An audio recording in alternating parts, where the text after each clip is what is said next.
And you have a very nice background, of Inqua background behind you. Yeah. I saw, actually, I picked it from Marie France, because last time when we had a meeting, she had it in the background, and I thought, hey, that's a good idea. Inqua should have the same, of course. So I made two, and I thought that's because I was really inspired by Marie France by doing it.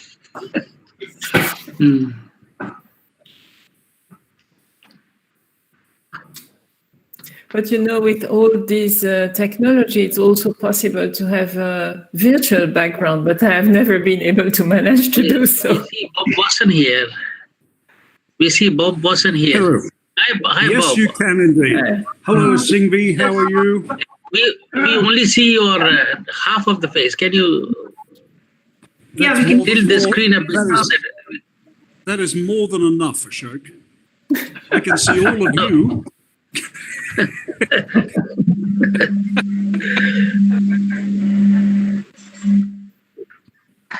don't know where I am, how I do this. Don't worry. Dr. Champati Ray, I see you. I haven't seen you for years. Good to see you. Hi, And Bob. Professor Do you remember? hello. I do indeed. And Benita, hello. Hi. Oh, so nice to see you. Likewise. Hello, Santosh. Yeah. Shall we start now? Yes,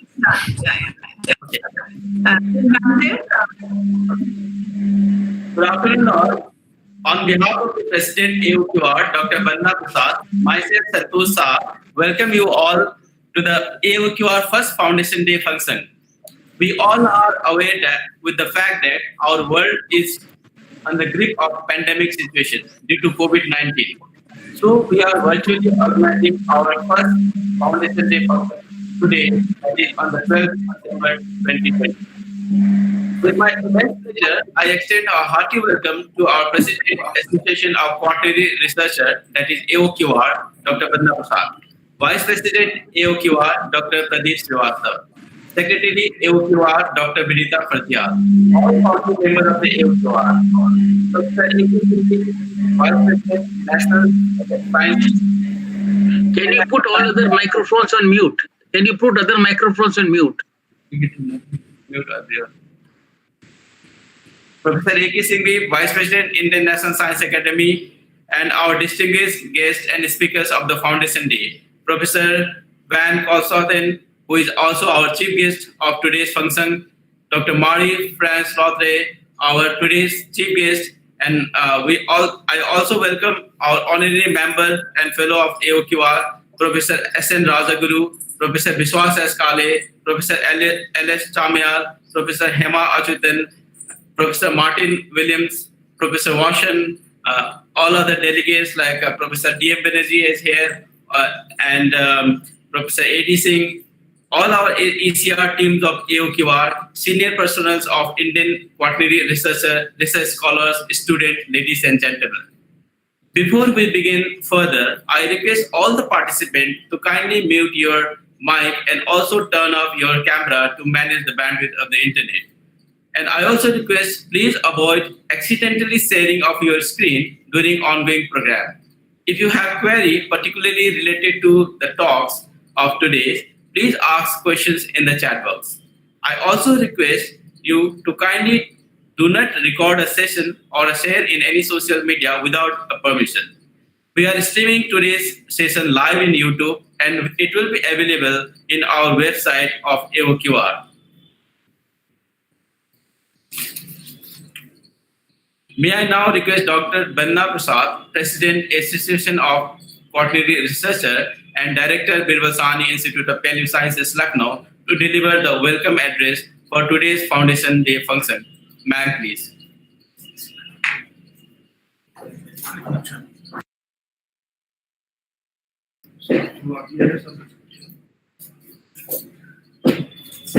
Ma'am, are you there?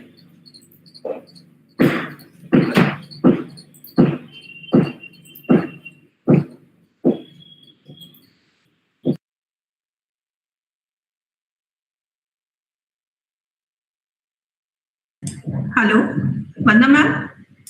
Hello. I think she lost her connection, Santosh. Maybe we can wait for 2 more minutes. I'll just give her a call.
Hello, Anita.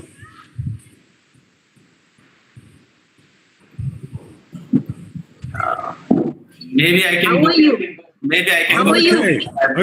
Okay. There is so much confusion about the links today. So ma'am had 3 meetings. So, she was clicking on the, wrong link and saying they are not letting me join. So now she's there. Here she is. Yeah. Okay, Vandana ma'am.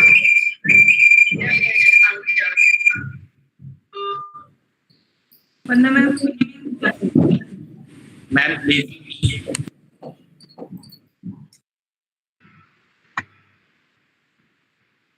Yeah, I can't see anybody. There is some issues there.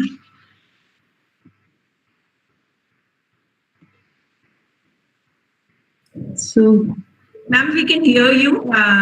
You can go ahead with this is okay. Yeah. Am I audible? Yeah, sure. Very well.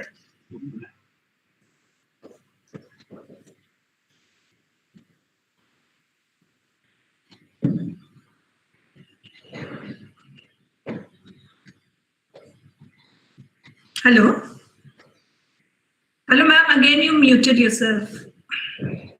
Hello?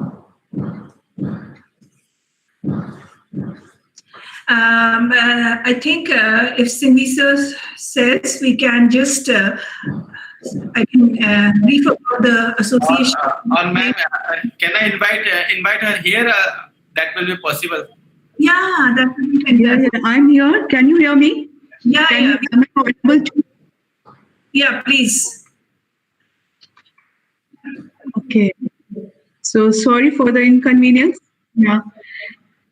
So good day to all, and I welcome you all and congratulate you for the first foundation day of the Association of Quaternary Researchers.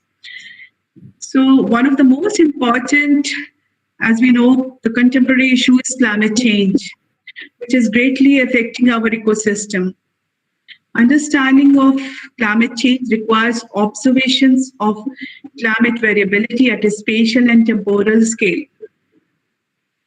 Quaternary paleoclimatology is an important area that helps to characterize the causes and patterns of past changes in the climate system. And in this line of work, scientists have collected proxy data from natural archives from various geographic domains.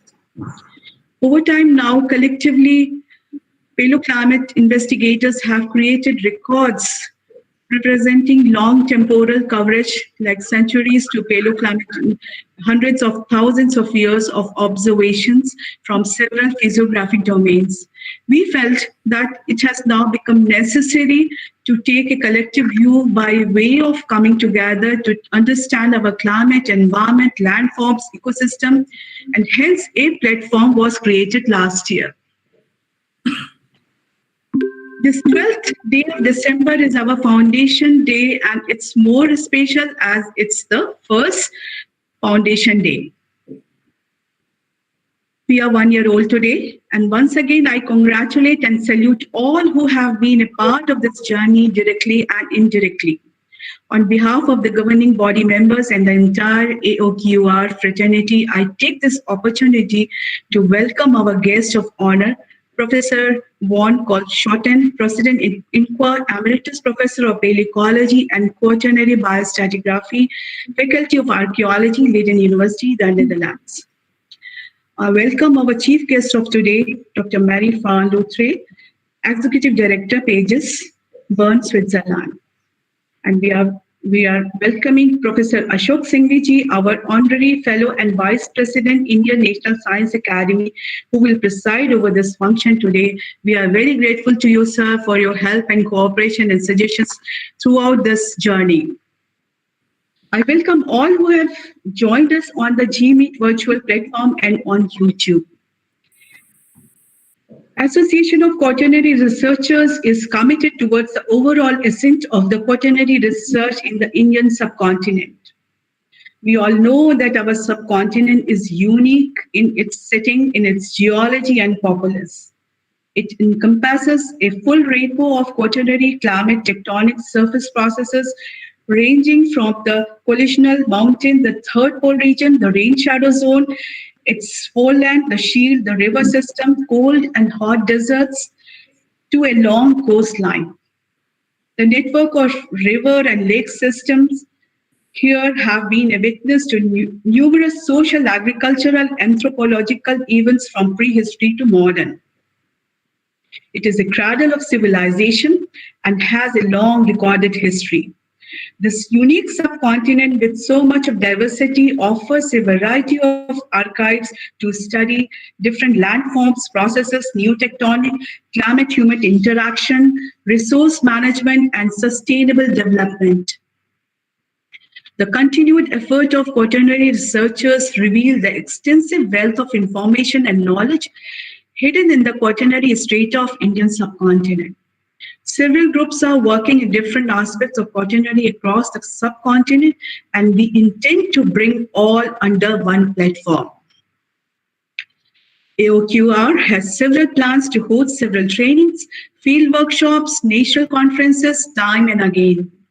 Due to the lockdown, we all know we could not take off as we had planned, but surely have some good plans for the future. The newsletter Quaternary Chronicle, which is an initiative of our young ECR team, is reaching you regularly in scheduled time ever since its conceptualization during IMPA 2019. As part of the recently concluded Early Career Researchers webinar series, Emerging Areas of Research in Quaternary Science, organized by AOQR, was a big success. On an average, over 250 viewers attended the lectures, approximately 80% of which were students and early research careers scientists. Our YouTube videos have more than 700 to 1,000 views, and they are uploaded in our website. Now you can see that. The participants' representation in the webinar was from various regions of India, and the series drew in an international crowd as well, with participation from diverse countries such as Sweden, Nigeria, UK, United States of America, Switzerland, Brazil, and Pakistan, Philippines, Israel, and Taiwan. Overall, the series was critically acclaimed, received tremendous support, and an overwhelming positive feedback. At the end of the lecture series, a spatial interaction was organized along with the ECR team of International Quaternary Union to brief the participants, especially the ECRs and the students of quaternary research, about the organization and opportunities available at INQUA. I'm happy the President INQUA himself is here amongst us to talk on this and enlighten us more on the activities and collaborations of INQUA. With these words, I welcome you all again and congratulate everyone for a successful completion of one-year journey of the association in spite of many hurdles like the pandemic. I wish the association a great success. Thank you so much. Thank you, ma'am, for your welcome address. Now, I request Dr. Vinita Fatiyal, Secretary AOQR and Scientist BSIP, to speak on about the AOQR and its various activities going on to the audience. Dr. Fatiyal, please. Yeah. Namaskar. Good afternoon to everybody, to all of my seniors and all friends who are linked and on this virtual platform for the celebration of the first Foundation Day of our association, the Association of Quaternary Researchers, AOQR. I congratulate all of you and I thank the entire team for their efforts to bring this association into reality. AOQR was registered as an association under the Indian Societies Act 1860 with its headquarters at Birbal Sahni Institute of Paleo Sciences, Lucknow, this very same day 1 year ago, that is 12th December 2019. As the President, Vanda Prasad, just stated that this association is committed towards the overall ascent of the quaternary researchers in the Indian subcontinent. And we do this by organizing regular meetings, national and international conferences, field workshops, laboratory trainings time to time. AOQR, though it's just 1 year old, but it was a dream of many quaternary researchers in India since long.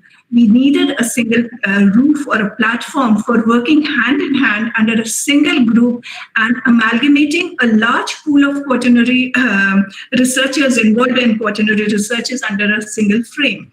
So our seniors had been talking about this since a very long time. I remember in 2007, the 17th INQUA meeting at Cairns, Australia, where Professor Ecr Singhvi mentioned how important it is to have an association like this in India. And then since then, several meetings and workshops, I've heard several of our seniors, mentioning it. And finally, during the last INQUA, that is 20th INQUA at Dublin in mid-2019, where a large number of researchers from India had participated, and we were also bidding for, to host the INQUA 2023.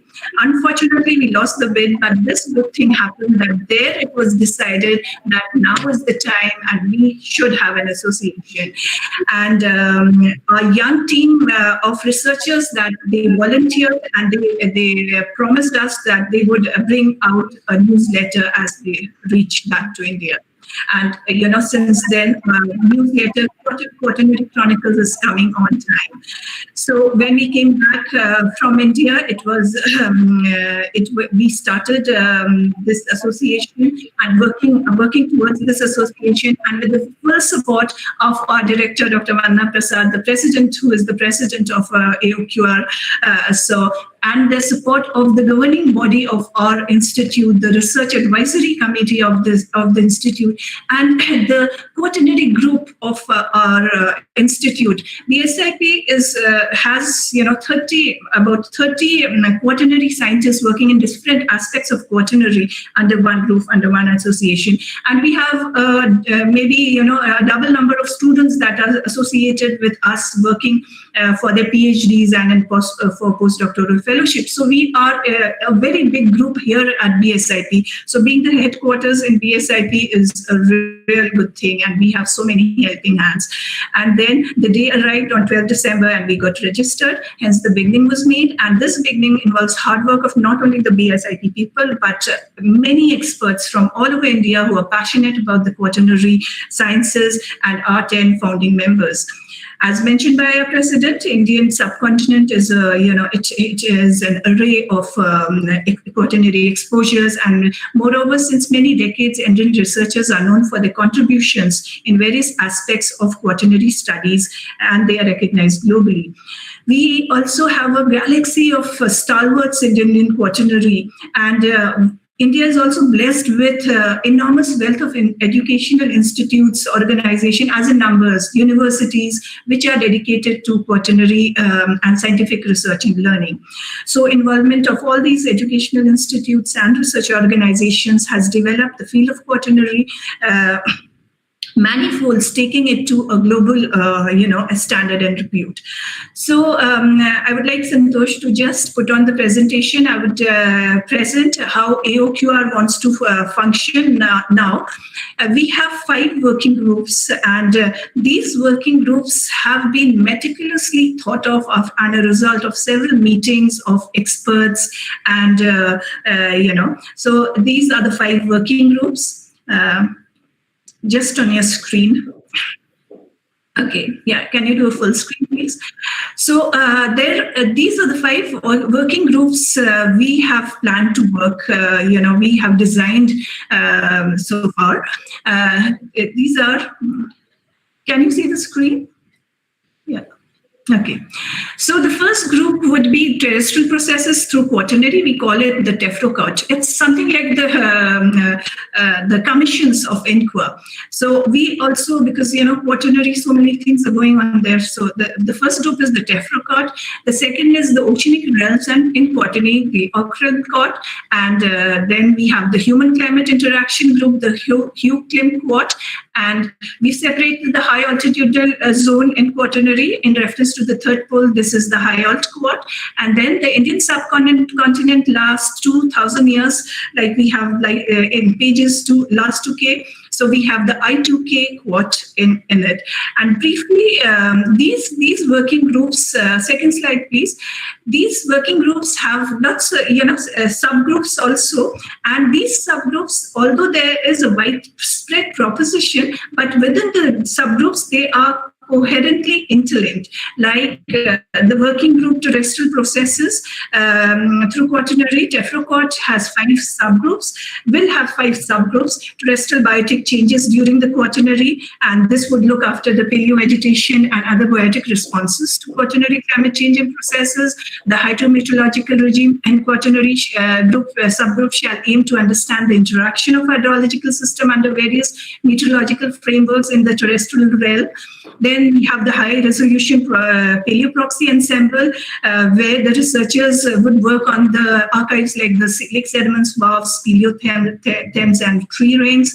Then we also put in the volcanism in Indian subcontinent group that shall involve geoscientists rigorously working towards understanding the quaternary volcanism and the linkages to the past phenomenon, including influencing the quaternary sedimentation in the major part of the subcontinent. So this group would also focus, it would focus on the past records of volcanic ashfall over the Indian subcontinent for the correlation and better understanding of the volcanic impact on climate change.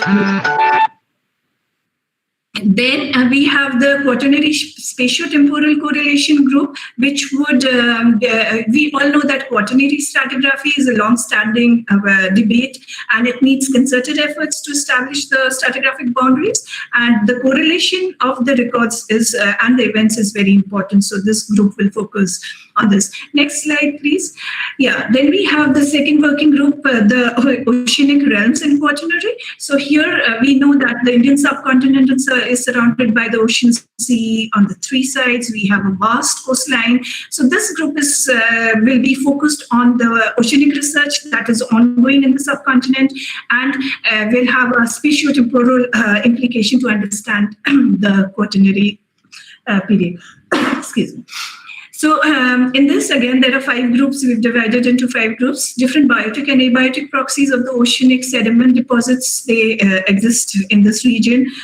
People are working on it, and linking these proxies and bringing their expertise under one roof shall be the particular aim of the subgroup. And a compilation of the existing record is very necessary to find the gap in data. And we know that, the data, we should appreciate its utility. So we know that.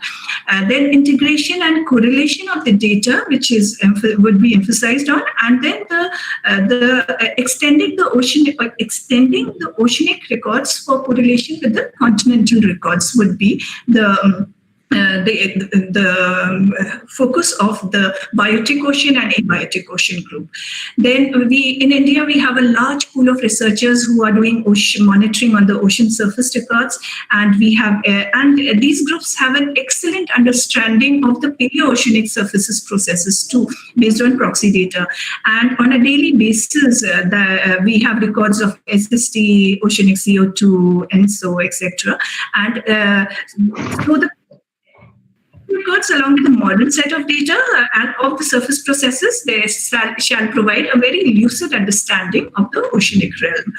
Then we come to the coastal marginal and marginal zones where sea level fluctuations and the long sedimentary processes during Quaternary would be focused on. Then we have the monsoon patterns and its variation through Quaternary subgroup, and this shall bring together the researchers studying Paleo monsoon and modern day patterns of monsoonal variation over the Indian subcontinent.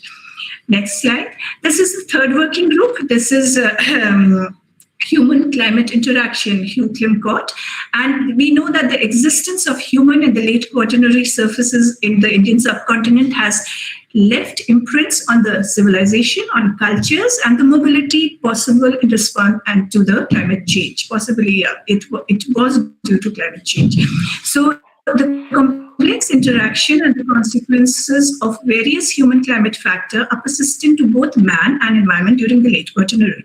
So this group and subgroups will prospects to convey a lucid picture of the spatio-temporal relationships of humans, archaeology, and the Quaternary environments. And they would be these are the 5 subgroups: human migration, evidence of societal attributes of human through Quaternary, climate and human interface in the Quaternary, anthropological impacts and its attributes in modern times, geoarchaeology, archaeological finds, and human history.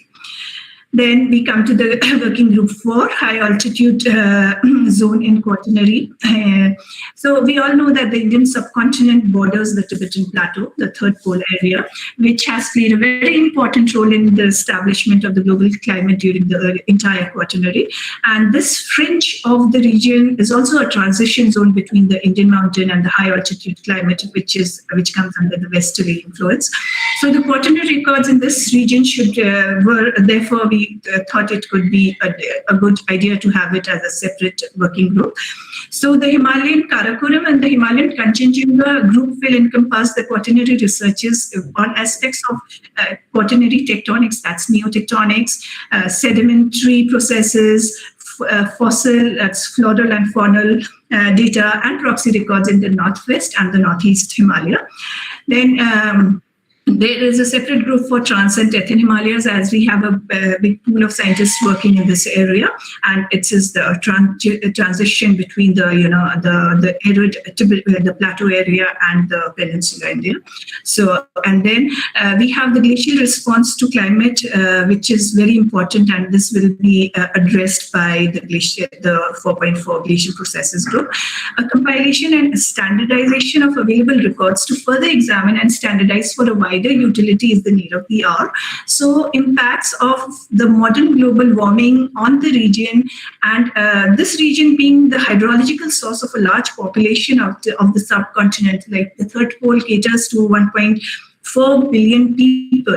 So as per the hydrological needs are concerned, so this would provide a greater understanding of the different aspects of Quaternary glaciers in the third pole and the future development in these sensitive zones. And then there would be a glacial monitoring group that shall do the real-time monitoring of glacial fluctuations. And we come to the last group, This is the Indian subcontinent last 2000 years, the I2K quad, and this will be, this as the name says, it would be focusing on the last 2000 years, and it will encompass the researches and create a database for all these evidences in the Indian subcontinent. So the paleo proxies, the proxy climate modeling, extreme events will be the focuses. These are the subgroups, and the very important is the policy making societal impact group, which will have access information. This group will have access to information from the above all stated groups.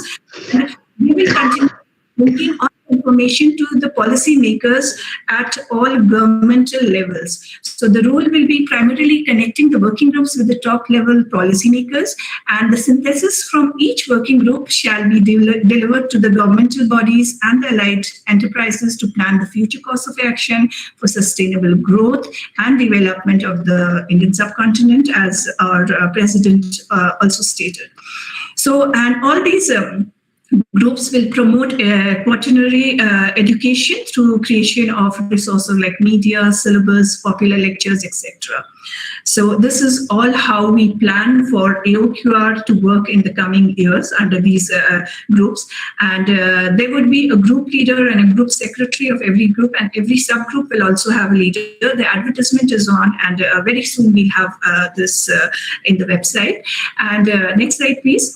Now coming to the publications, next slide, please. Yeah, as of now, we just have the Quaternary newsletter. That is our young ECR team's effort is there. We bought this is the latest issue, the one on it, and this is and we bring about like the August issue, it was focused on Corona because the pandemic was there. Then the March issue was for April. The first April issue was focused on the women in quaternary sciences in the Indian subcontinent. So these are the issues, and they are like the ECR team really works hard for them, and these are quarterly newsletters.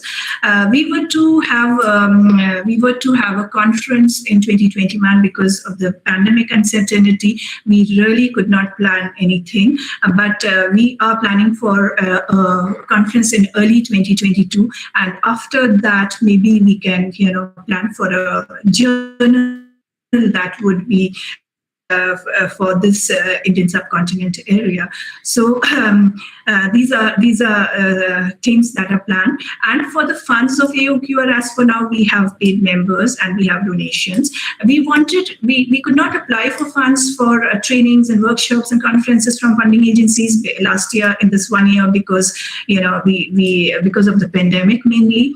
And but surely we would be asking the funding agencies for funds to so that our working groups can really do groundwork, and we can, the output would be what we are expecting at this moment.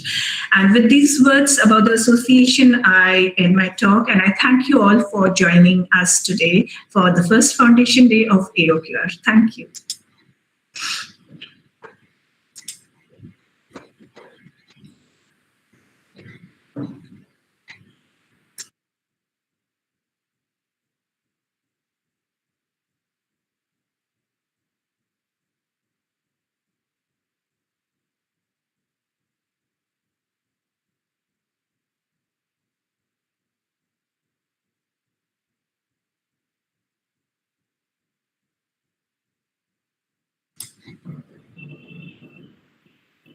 Hello, Santosh.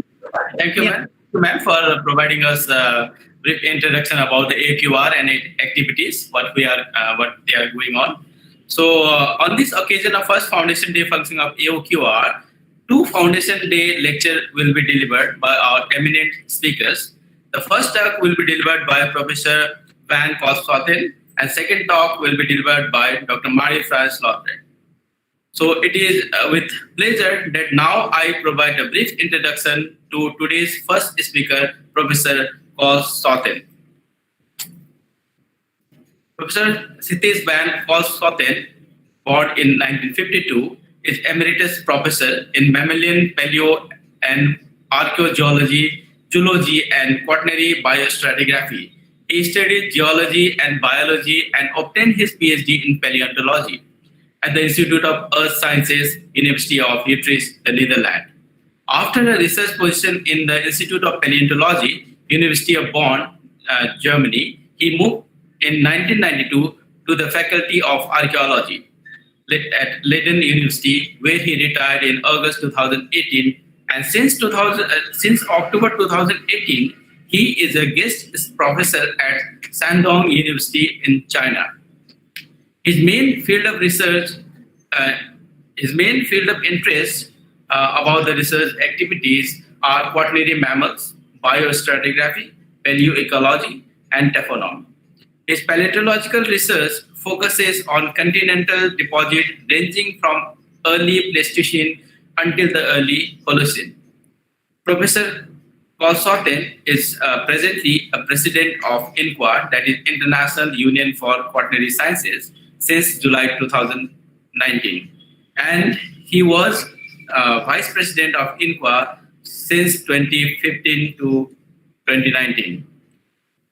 And he was, from 2018 to 2020, editor-in-chief of Quaternary International, the journal of the International Union for Quaternary Research. So with this brief introduction, now I welcome Professor Sothen to deliver his first Foundation Day talk of the AOQR. Professor, please.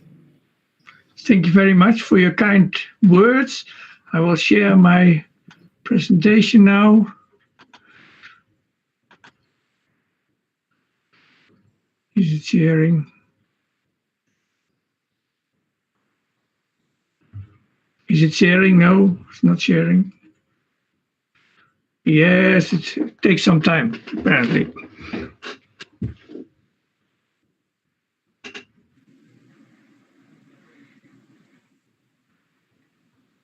Can you see my presentation now? Yes, you can see.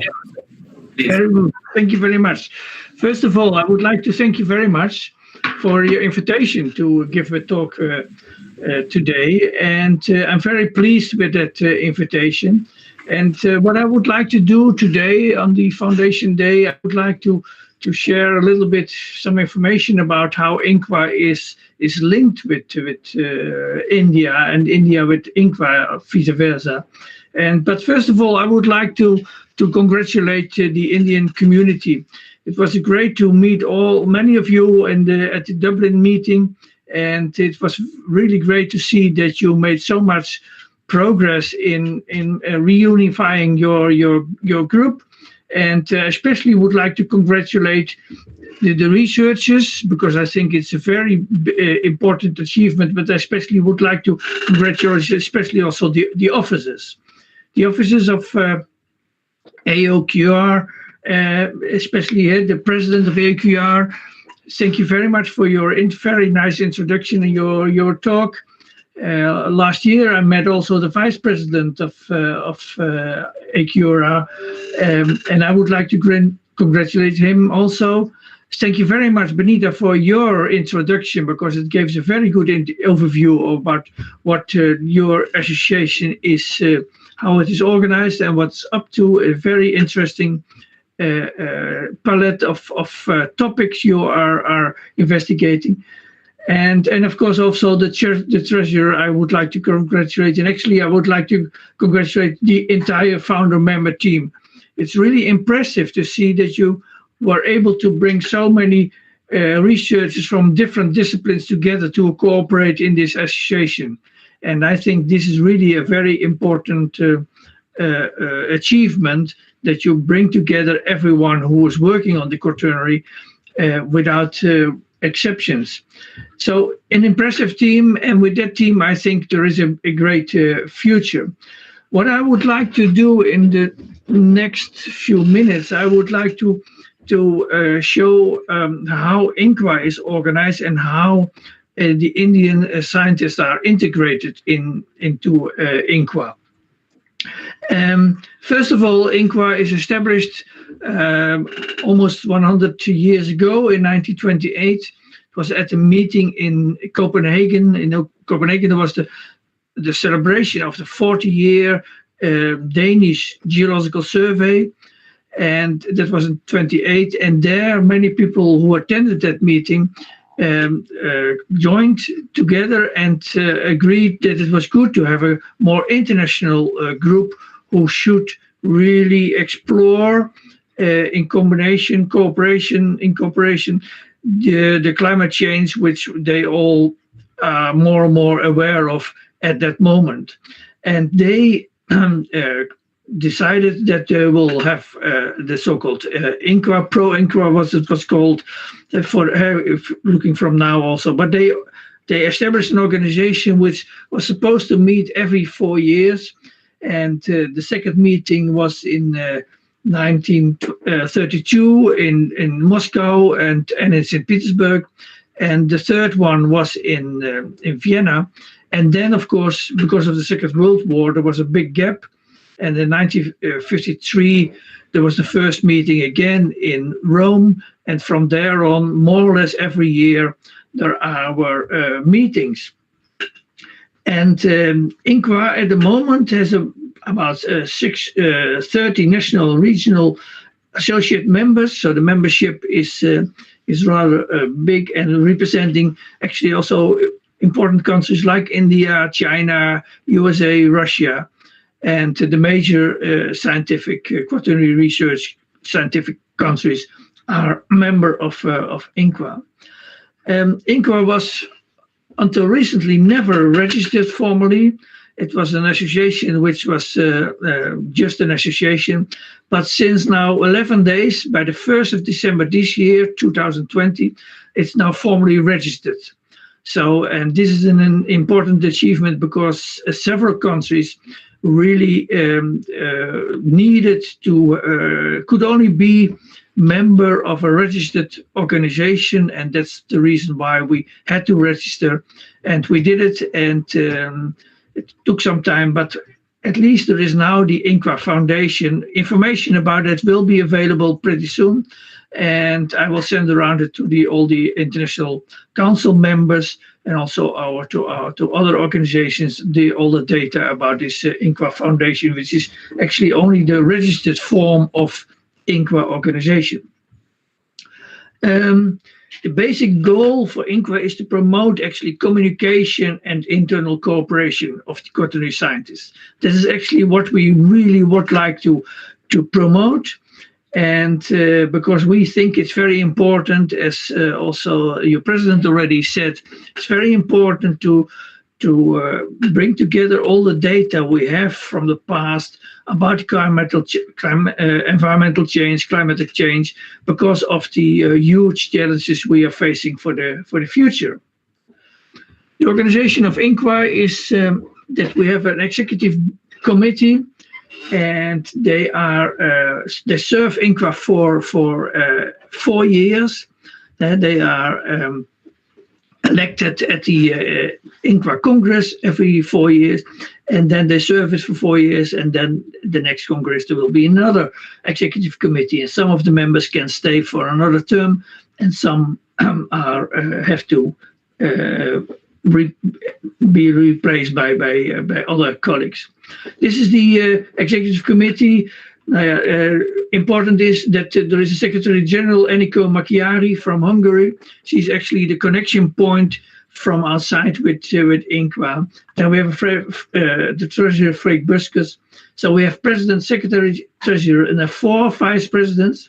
And the Vice Presidents are linked with specific tasks.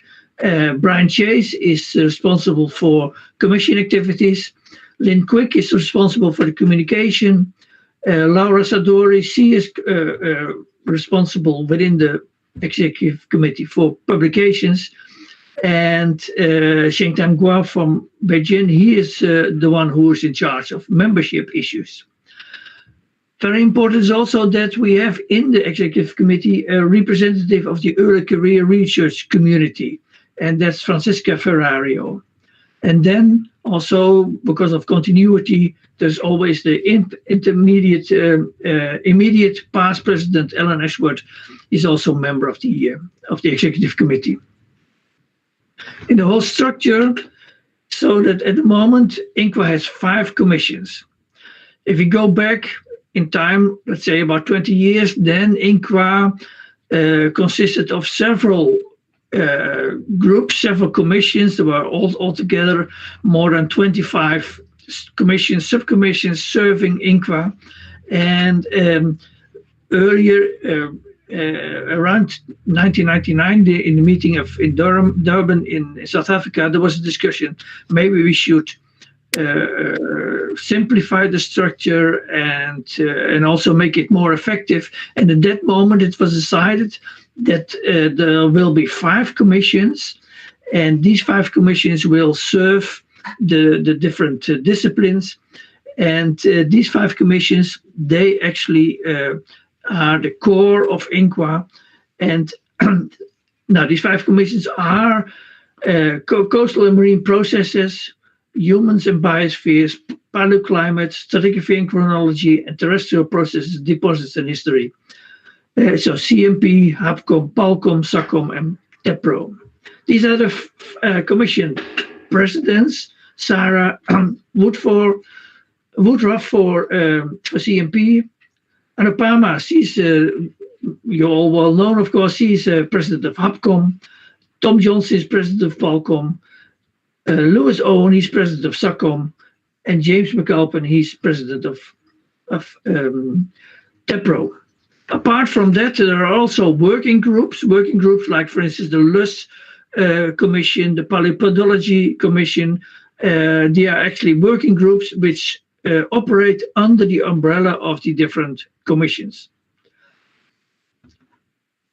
As I said, there is also the Ecr Committee in the organization, and the Ecr Committee consists of the chair of the Ecr representatives, who's Francisco Ferrario.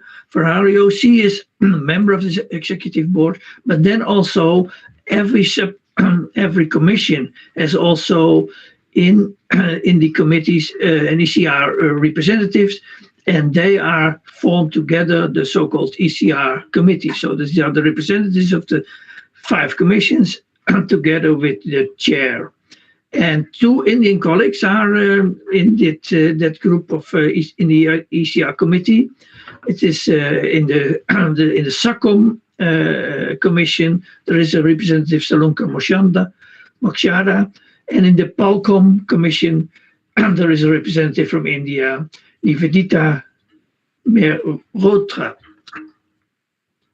So in this aspect, you see that India is well involved. And if then we come to INQA's activities, what we are doing, we are mainly also funding funding projects. Recently, we changed our funding. We simplified it. In the former days, we had so-called international focus groups and related projects. That was too complicated. And now we have simplified the structure. There are now 3 categories for funding. You can apply for funding for a single year to a multi-year project, and the multi-year can be up to 4 years. The funding can support, you can also ask for funding to support standalone conferences or meetings. And then there's especially also funding for skill enhancements. Skill enhancements implies funding for teaching activities for especially young scientists. And they can organize workshops focusing on learning specific skills. And for the coming year also, there are some additional fundings available which are related to the changing academic landscape by COVID-19. So the fact that we cannot have these meetings, it's important that we still can support the early career scientists. And so we are, first of all, more generous in what we grant for applications, but also there are other applications available, of other applications possible than the normal restricted applications for which we have in the normal funding structure. Altogether, in the intra-Congress period, INCWA spends about 500,000 K, so €500,000 to support quaternary science networks and activities, divided over the 4 years. And as I said, the funding goes via the INCWA Commission. So you have to apply via the INCWA Commissions to get funding.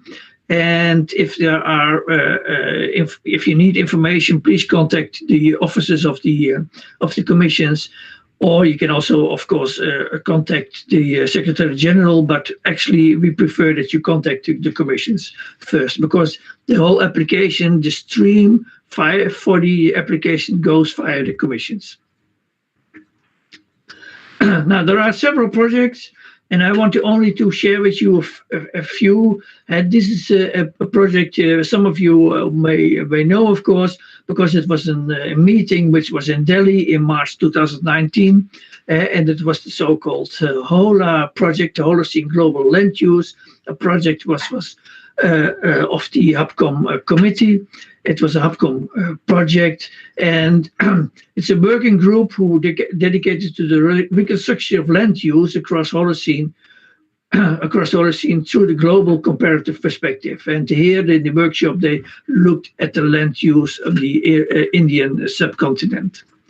Now, an example of these projects INCWA is supporting. The CMP, there is a project which is called HOLSEA, a geographical variability of Holocene relative sea level. So very much focusing on sea level rise. PALCOM is a project about glacial terminations, process and feedbacks. So they look at the glacial terminations of the last 5 glacials and see what is the way climate is reacting, hydrology is reacting, all kind of aspects they are modeling also, and in the frame of this project, glacial terminations. SACOM has several projects. One of these is the Ponto-Caspian stratigraphy and chronology. So they look at the Ponto-Caspian area and look at the stratigraphical subdivision of the area, and so especially related on stratigraphical correlations. But there was also a big project in Europe about stratigraphical correlations between the Quaternary deposits in several other countries. The TEFRO project has, for instance, a project, the TEFRO group, a project which is called ADIT, from earthquake deformation to seismic hazards assessment. Earthquakes is an issue which is important, especially for our Italian colleagues, and they initiated this project. And so this is one of these examples of projects we have in the system, in the INCWA. Then very important for us is also that we are supporting especially the early career scientists by organizing together with Pages every 2 years a meeting where we join our forces and then combine our ECR groups. And 2 years ago we started with this initiative in the Netherlands. It was a meeting devoted to impact of sea level rise, and a very good meeting. More than 70 people attended the meeting. Also colleagues from India attended the meeting and discussed about the impact and from the different areas on the globe, the impact of these sea level rise, but also compaction of the continental deposits. And the combination is really a danger for not only for countries like the Netherlands, which is anyhow about half of the country is below sea level, but of course also areas like Bangladesh. And so it's a very, very big challenge for the future, how to deal with increasing sea level. This year, there was a meeting scheduled in Chile in November, the Pages INCWA workshop on past social environmental systems. meeting, the formal meeting is now postponed to autumn next year, but there was a virtual meeting that took place in November this year, and it was a very successful meeting attended by circa 100 early career scientists giving talks about the social environmental connection in different areas on the globe, and we are really looking forward to the real meeting next year. But in between, that group already initiated cooperation, initiated discussion groups, and I think this is the way to go forward to combine the efforts of big organizations like PAGES and INQA, and especially to serve the early career scientists in this way. Apart from these meetings, there was of course also the every 4 years is the so-called INQA Congress. So far we had 20 conferences, and the Congress in Dublin was the number 20, and in 2023 we will all go to Rome for the next conference. And also, of course, INQA is supporting these conferences in that sense that they are supporting the attendance of mainly early career scientists, but also scientists from developing countries to attend that conferences. And India is sponsoring these meetings then with about 300,000 euros, maybe even some more. So this is the way INQA is organized. And apart from these meetings, in the wait a moment.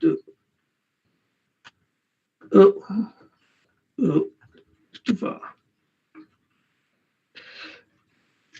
INQA is also publishing Quaternary International together with Elsevier. It started off in the 80s with 4 issues a year, and very quickly these number of issues had to be increased because of the large amount of papers and manuscripts that has been submitted to the journal. And in the past few years, we are published even up to 54 issues per year, publishing more than 1,000 papers every year. And still, of course, there was a strong selection because the number of submissions was much higher. This is one of the things which puts a lot of pressure on the editors of the journal.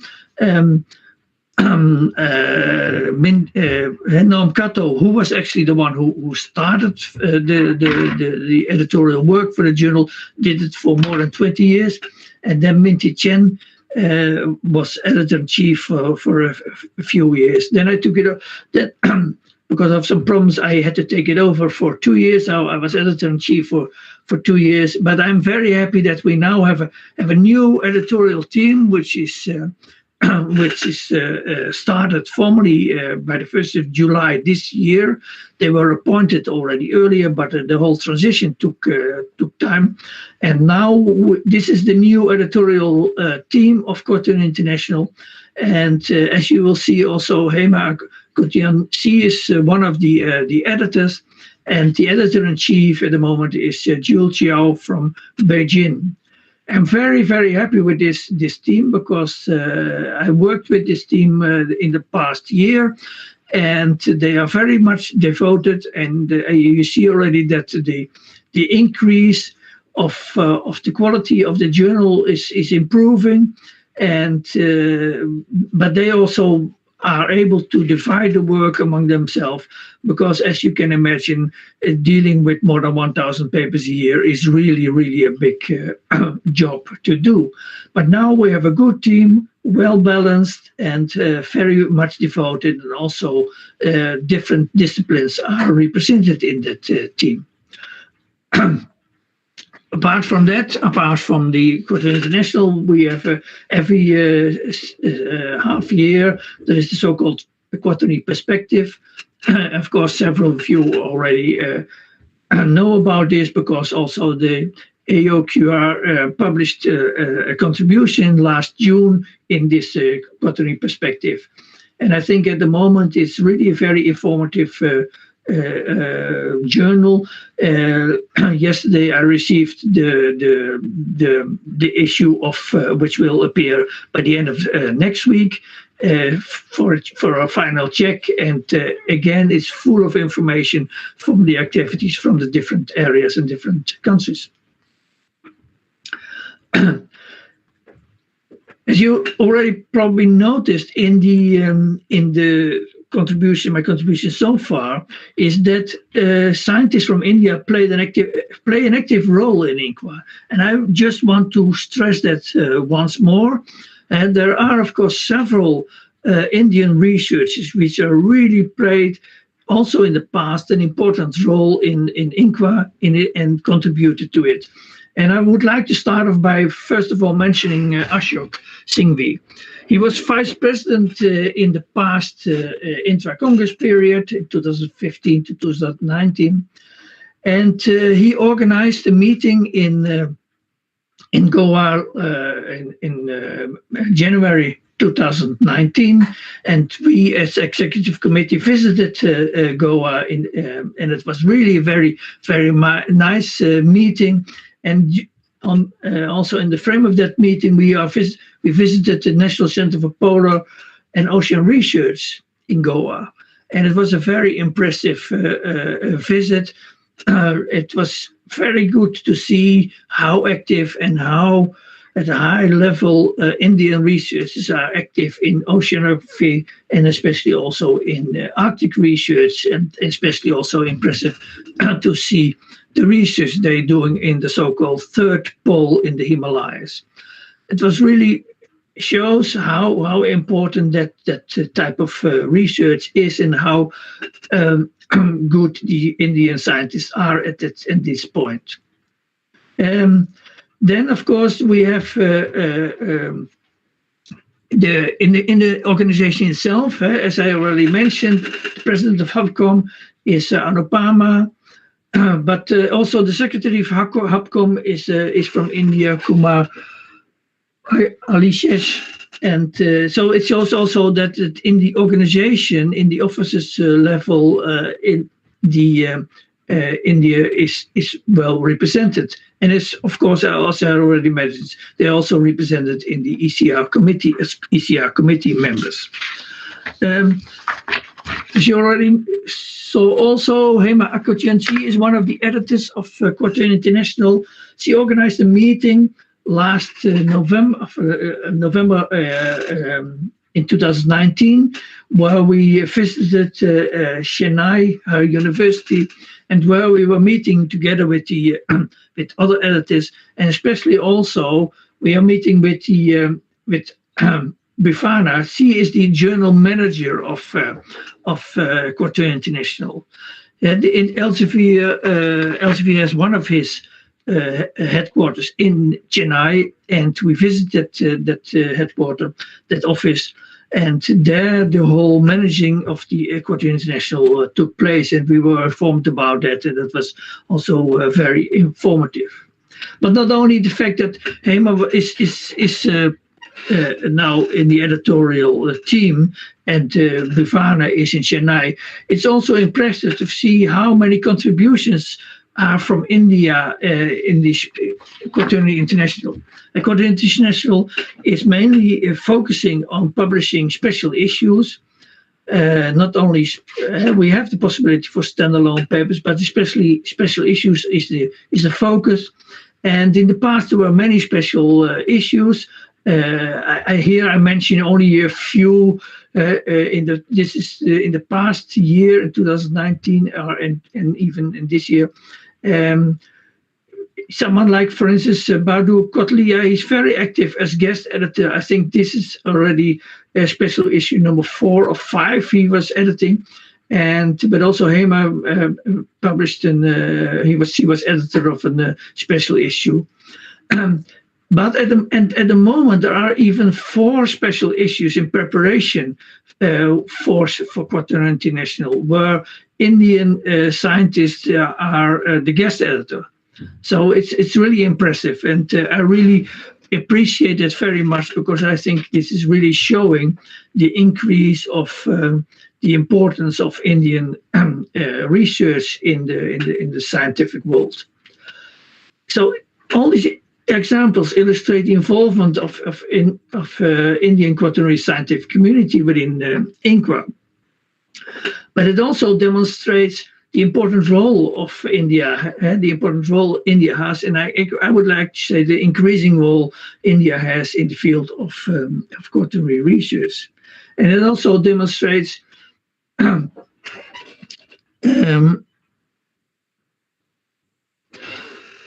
then it also demonstrates the development of INQUA. And speaking about the development, I was also thinking it's important to think about the future.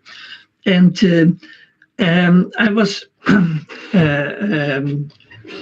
informed about a publication made by Ashok Singhvi, and it was the title was "Future of Geosciences," and it will be published, or it is published, in the Journal of Geological Society of India, and it is a really impressive document, because it really stresses what is necessary for the future.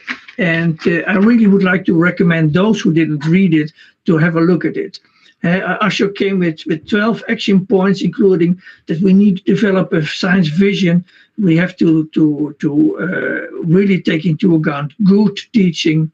Things like modeling and simulation are important, but also data and sampling repository and archival system. We have to think about that. So all these 12 action points are really good, and I think that this is really stressing what we need for the future, and also especially your group is needing for the future. But one of the things also I think that Ashok mentioned, and I'm sure also he will, in his contribution, he will say more about these points.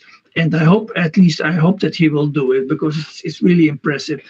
But it shows also that one of the things he addresses is that we really should cooperate, that we should really, to achieve what we need to do, we need to cooperate. And this is, of course, one of the examples what you are doing. You are really cooperating by founding the association, founding the association of quaternary researchers in India, and to bring together the quaternary researchers of the Indian subcontinent. That's really an important step. And it's really an important step to be ready for the future. And therefore, I think this is really a major achievement. And I'd like to congratulate, on behalf of the INQUA Executive Committee, to all our Indian colleagues with the foundation of AQUA. And I hope, of course, to meet you all in future. It's really a pity that we only see each other by screen at the moment. It would be great to be together, to be in India again, and I'm really looking forward to that moment. So please take care and stay healthy for the future. Thank you all for your attention. Thank you.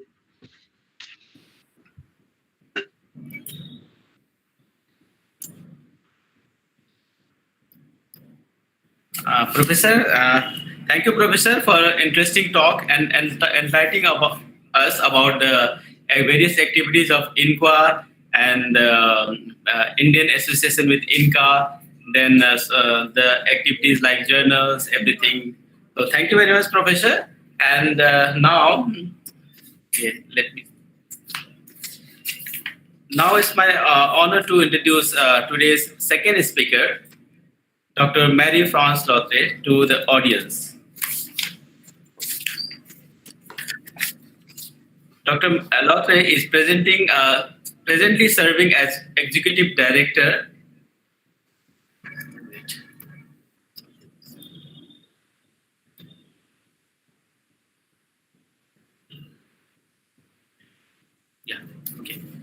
Dr. Marie-France Lautre is presently serving as the Executive Director of the PAGES, that is Past Global Changes, Bern, Switzerland. Her main field of research interest belongs to paleoclimate modeling, climate forcing, like insolation. Then MIS 11 analog for the present interglacial activities. She is using various kind of proxies like ice cores, lake records, continental and marine climate records. She's also doing research activity in various monsoon changes with the model like PMIC, that is PMIC project modeling, projection of future climate change in the next millennia. And she had involvement in various communities such as project management, NICE Marie Curie Research Training Network, BioClaim Project, and she's a panel member of ERC Advanced Grants. She was also a treasurer of INQA during 2007 and 2015. She is also presently editor-in-chief of Climate of the Past. And in addition to this journal, she was also served in various capacity of editor, chief editor, and in various international referred journals. She was awarded INQA Distinguished Service Medal during 2019. She has published more than 120 research papers in various international referred journals. And she has very high amount of citation index, like 15,530, and H index of 57, and I-10 index of 103. And with this brief introduction, now I would like to invite Dr. Lothray to present her talk as a second talk for first Foundation Day of AOQR. Please. Thank you very much. Thank you for these kind words. And let me see if I can share my screen. Yeah, please. Yes, that's not what I want to do. It takes time, maybe. No, that doesn't work. Yeah, present Okay. then your entire screen. Yeah, let me try again. Oh, okay. It does not allow me to share. I'm not sure how to do that now. I'm sorry about that. You did that we did before the. Yes, it's exactly what I did. I did as I did before. So I started my presentation. It's on there. I can see it. Then I go and try to have the present now and my entire screen. And you have to click the portion of showing entire screen. Just click with the mouse. Yes, it's done. That's done. But now I cannot click on share. It doesn't allow me to share. Okay. Can we present? Let's select the screen that I want to share. Yes, I select this one. I want to share that one. And then I want to share it. But that doesn't work. I'm sorry about that, but I cannot share my screen. Okay, then can I say it from here? Can I present from here? Your presentation is with us. Yes, yes, please.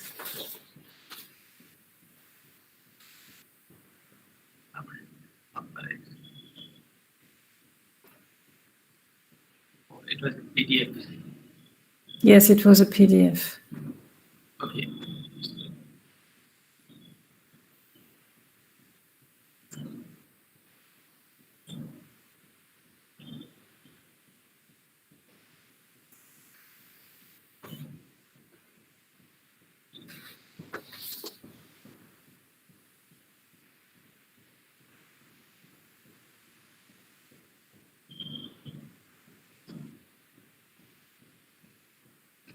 Is it visible?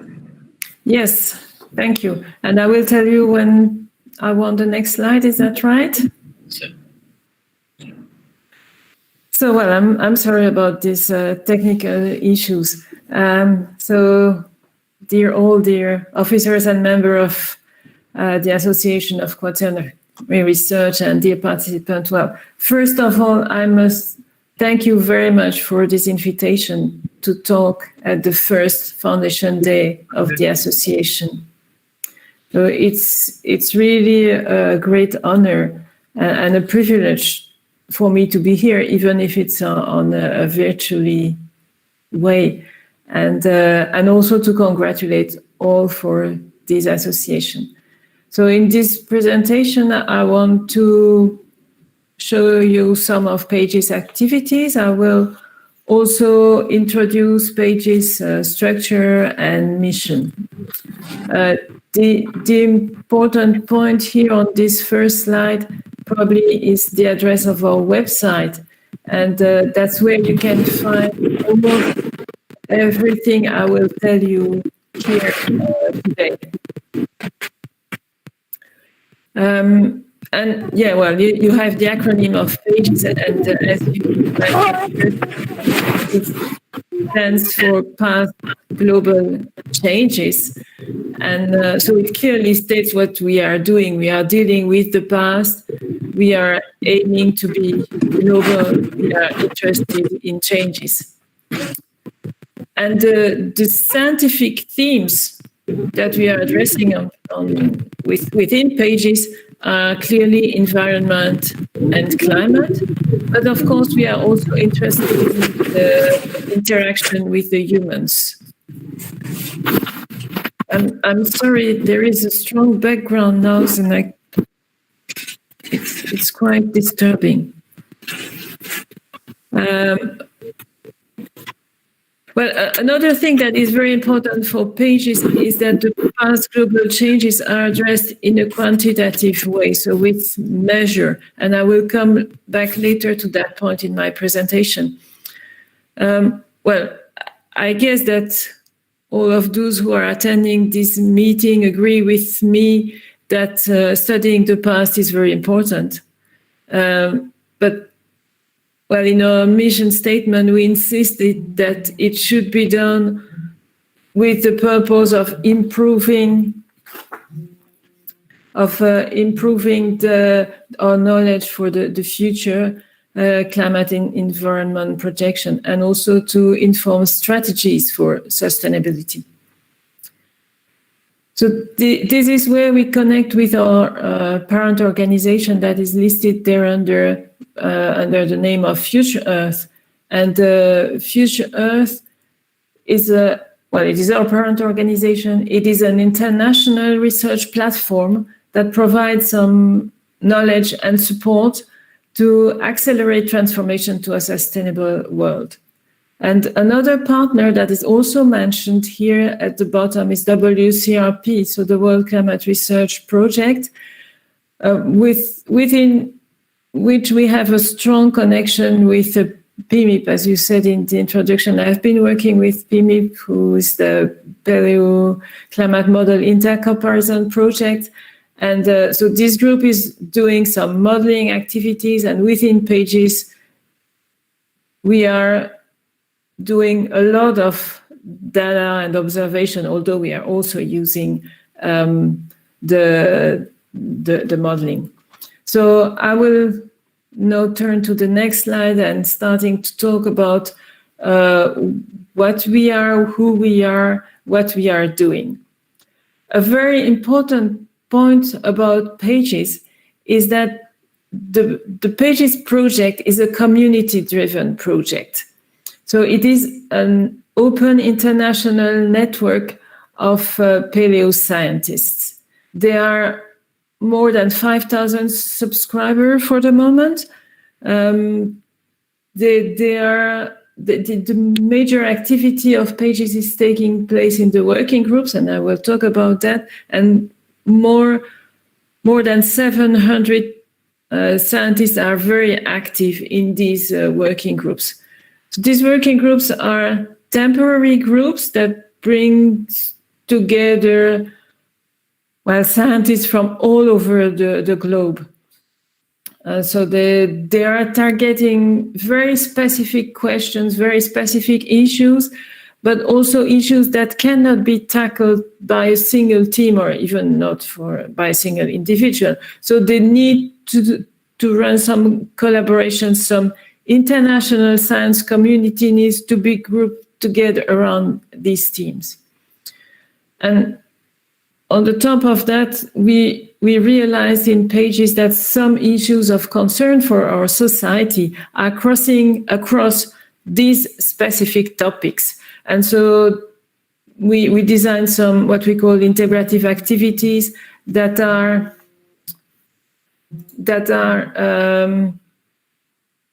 crossing across the different domains.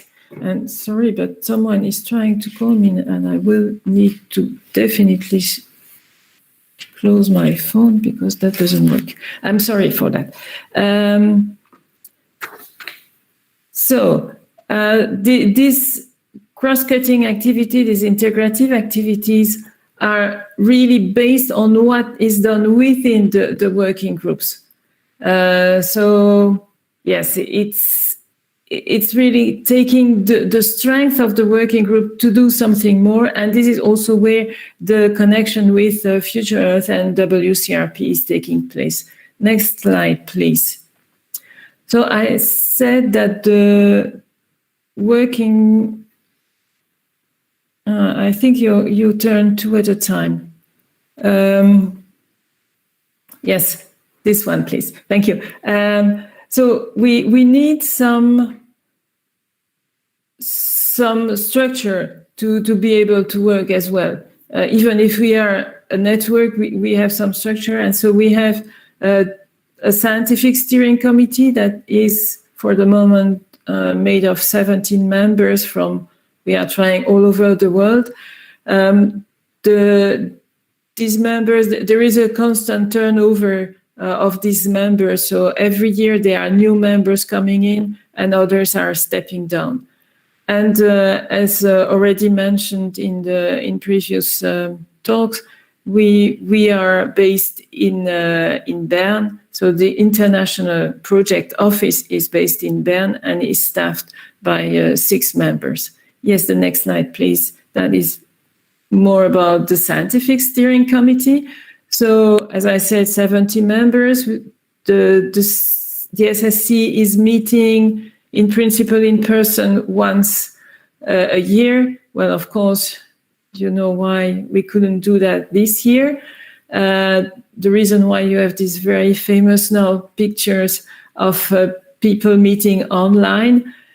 But we think that it is important to meet in person, not only to be there all together at the same place, but also because it is the opportunity for the Scientific Steering Committee to meet with the local community through a symposium, and so to exchange about science, about the expectation of the local community.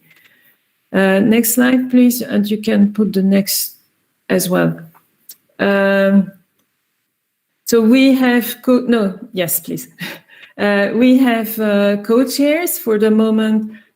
Mike Evans and Willy Tiner are our co-chairs, but at the end of this year, so meaning only in a couple of days, Mike will step down and Siming John will take over. And also starting from January, we will have a couple of new Scientific Steering Committee members, amongst them Pradeep from India. So we'll have an Indian representative. Next one, please. So I said that an important activity for Pages is the working groups, and through the working group, the networking activities. So we are supporting this networking community through support to workshops. This support is going through workshops that are taking place within our working groups or that are open. Just saying that the working groups are set up for a limited time. So usually it's a 3-year period that can be renewed if necessary. On the other hand, the open workshop from anyone who wants to submit a topic need to be also related to Pages activities. It should have a relationship to the past global changes, but also it can be the opportunity of testing the opportunity or the possibility of a new working group. Next slide, please. So I mentioned in my introduction that we really insisted that the science done within Pages should be quantitative, not only a description. And so that's why Pages is committed to making data openly available. So it must follow the rules of fair data, so findable, accessible, interoperable, and reusable. And that is where our partner that I mentioned then on the bottom left, NOAA and Neotoma, are very important. They provide archiving and repository where this data can be found easily. And so many of our working groups are collecting data, are producing large database. I'm just only mentioning here a few of them. So CPEAT stands for carbon in peat, so measuring the amount of carbon and where the carbon is stored in peat. We already talked about the 2K network, the collecting data about the climate of the last 2,000 years.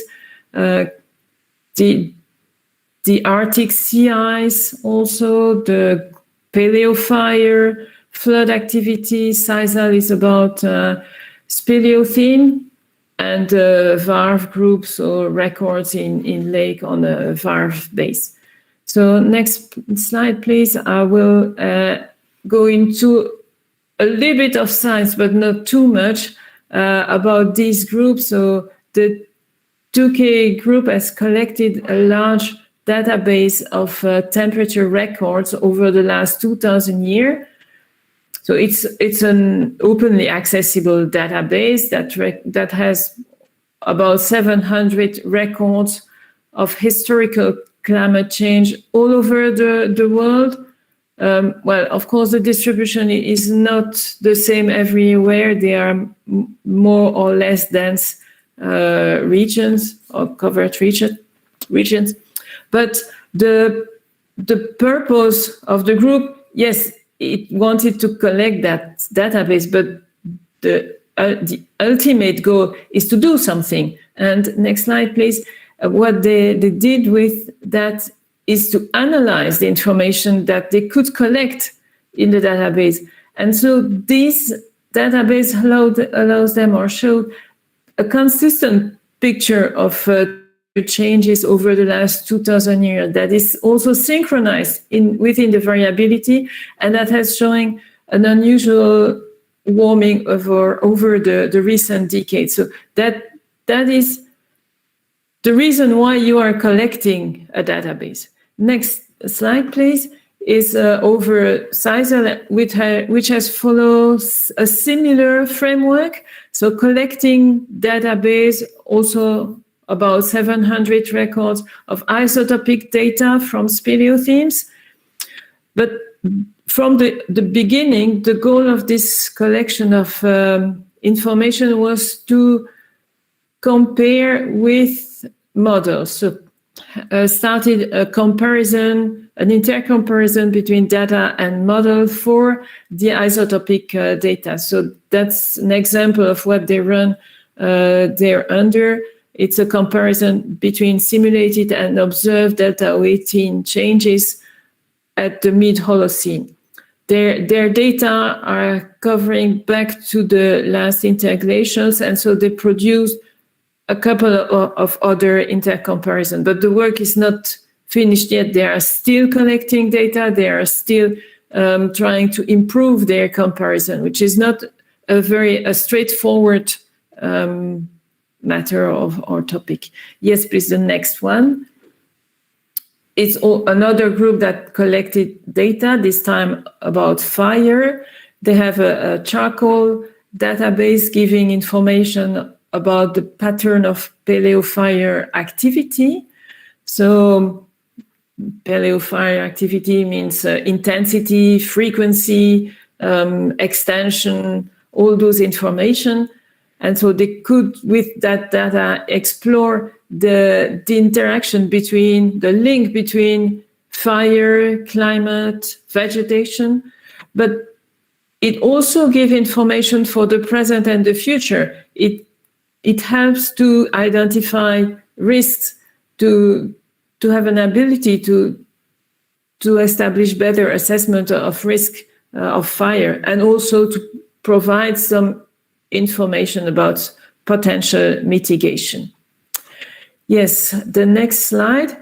Well, I've been talking about environment, climate, but also the humans are there, and they are also a major player, maybe not for a very long period, but at least they are still a major player. And it's important, and for some group, it's the key point of their activity to work on the interaction between human and climate and environment. For example, the flood activity, again, is looking at, well, the frequency of the flood, the extension of the floods, where they happen. And this also can provide information for present-day assessment and mitigation of flood, to identify regions that are prone to flood. So that is not only an activity of the past, it's also an activity for the present and for the future. The VIX group is a group on volcanic activities and interaction on climate society, on society. Sorry. So we know, of course, that volcanic eruption has an impact on climate, but does it have an impact any further? What can the past tell us about the consequence on society of the volcanic eruption, and not only on the cities that are around the volcanoes, but also at longer distances? And another group that is interested also in the human component is the People 3000, but they are starting their project from the other side. So they are starting it from the society and looking into the development and at the end, how the society raised and fall at the end. What happened? What is the reason? How to explain the rise and fall of society? So that's the key question they are studying. How is it related with environment, with climate, and with the interaction with human? And the next one, and the last one that I want to mention is, it's one with land cover. I thought there was, or was it? No, maybe it's enough. Sorry. Land cover, and probably some of you know about this one very well. Is a group that also has this part of human and environment, because they are collecting the change in land cover from the pollen point of view, but they are also trying to reconstruct the land use from the archaeological point of view. So, for example, they have a database, and they have been able, or they are trying to reconstruct the first agriculture dates through time. So I think this is still not yet published, but I'm sure that you will see that. And also all this information, on the one hand, the land cover, on the other hand, the land use, is used through modeling as well, in order to improve the Earth system models and the simulation that they are doing over the last several millennia. Next one.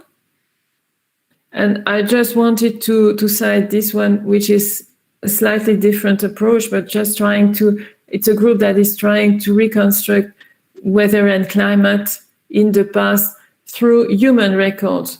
So from archives of the society. So, for example, from diary, logbooks, but it can also be other sort of document, like paintings, drawings, any sort of documents that humans are writing or leaving behind them, and that can give any sort of information on the climate and on the weather. Yes, next one, please. So I've been talking Well, you can leave the previous 1 minute, please. Thank you. I've been talking about the scientific component of Pages, where the science is taking place, what people are doing, and how it happens within the working group. That's very, very important for Pages. But another component that is also very important for Pages is the communication. And one place where this communication is taking place is our website. Again, it is mentioned here. And on the next slide, you will see the homepage of the website, where you can find quite many information. So there is a calendar there that is available, showing the deadline, showing the coming meetings, workshops, activities that are of either from Pages or of interest for the Pages community, so the researcher working on past changes. There is a tab on the top about science, so where you can find all the information about the different working groups. There is also a tab about people database, where you can look for colleagues, but also where I invite you to register, because it's how you can connect with Pages, you can create your profile, you can join to receive the e-news. I will talk about the e-news later. Receive the magazine. So there is also a tab about early career researchers. And you can see on this homepage, well, the magazine, the e-news, and that's what I will be talking about in the next slide, please. Yes, just to mention that we will be refurbishing our website, so you will see a new look very soon.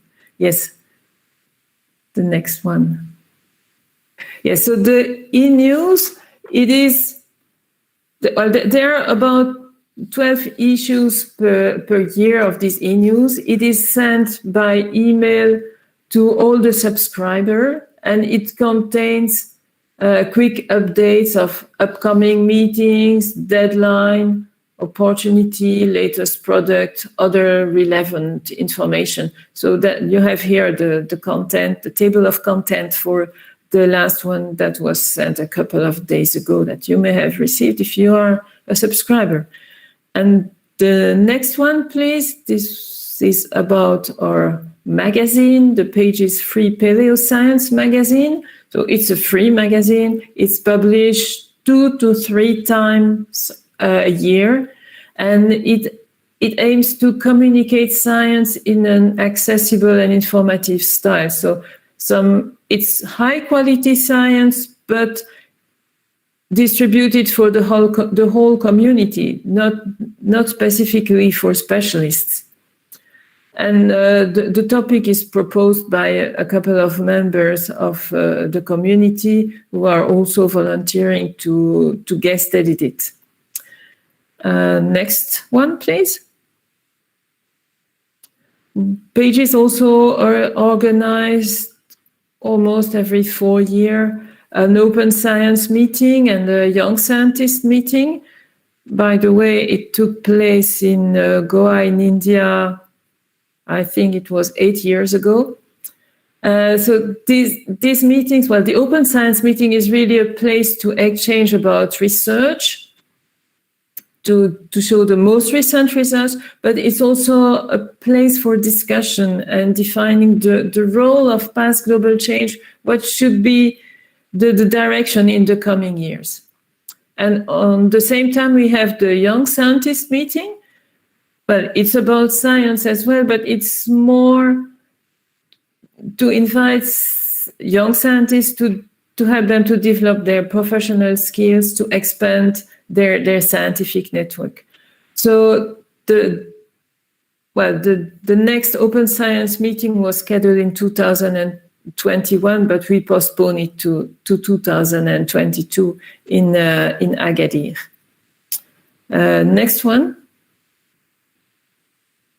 Yes, I mentioned already the early career network, and it started from the previous early or young scientist meeting, where the young scientists wanted to have this sort of network And so it was launched in 2018 with the aim of promoting the next generation of researchers and to help them to develop their career. It's a platform for them to exchange ideas, skills, to disseminate information related to early career researchers, to establish networks, and very recently it went a step further to look for ideas or to establish research collaborations within the group of early career researchers. Next one. And so it is based on a steering committee, which includes some representative of the different regions, so regional representative. There are two at least from India, and also liaison with the Pages working group, so that they have a clear view on the one hand on what's happening within Pages, and on the other hand on what's happening outside Pages in the whole globe. And the next slide is showing what they are doing. So yes, there is the coordination, the steering committee, there is the network support that I mentioned, but what they are doing, they are running some webinars. For example, it's mostly on skill. It can be on science, but it's mostly on skill. So how to write a research proposal, what makes a research proposal successful. They have a Write Club as well, which is not really, well, it's an activity, it's difficult to explain somehow. It's a time in the week when they are meeting, but each one is working by its own, on its own paper or thesis, but just with the being into a community. So it's a block time. They have, I mentioned the science, where they want to establish collaboration between them to do some work.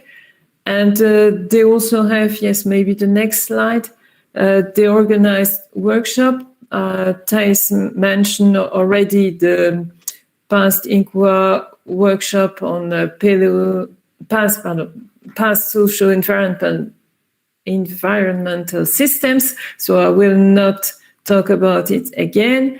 And they have a blog where they are, each post is discussing about the career of the research career, about their experience on the field, or about their experience in the lab, or sometimes on the scientific topic.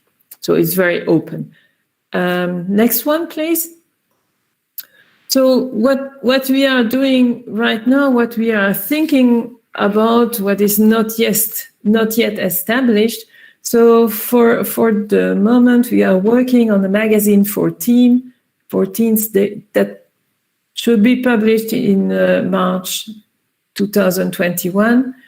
So as all the Pages magazine, it will be a free magazine, and it aims to make Paleo science more understandable to teenagers. Next one is about Topical Science Meeting, which is a medium-sized meeting. So it's the size between an open science meeting and a workshop. And it's something that we haven't run yet, still in preparation, but the purpose of it is to favor collaboration between our working groups, maybe 2 to 3 working groups.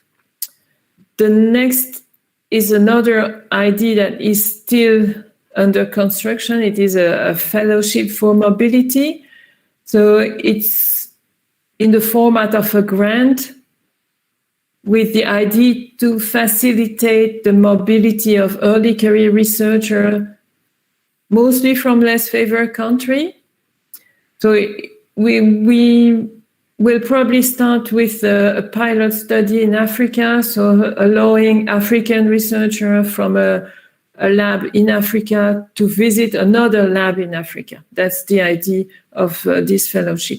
And it is a pilot study that can be extended to another region, another continent, maybe.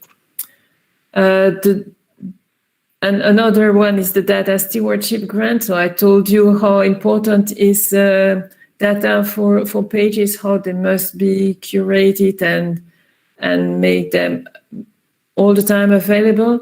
And so this grant that does not exist yet, but that we are working on, with the idea to help the pages working groups, at least as a start, to create their database, to create them, to archive them, and making them available for the whole community, not only for pages or for their working group, but for the whole community. Next one, please.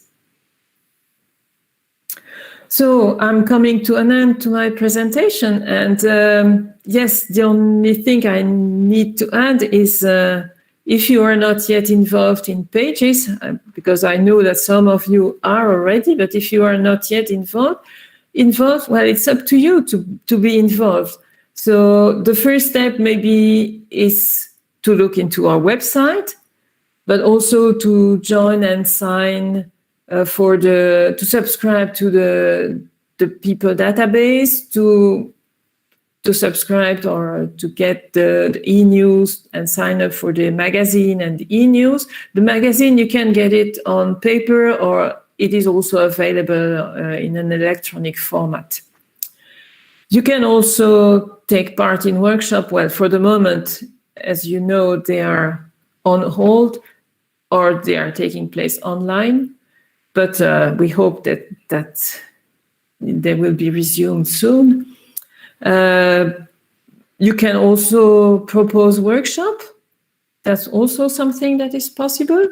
You can take part in pages working groups. So you have the list on our website, and you can take part of them either only joining their mailing list or taking a more active part, or even create a new working group. So applications are received usually twice a year for both workshops and working group.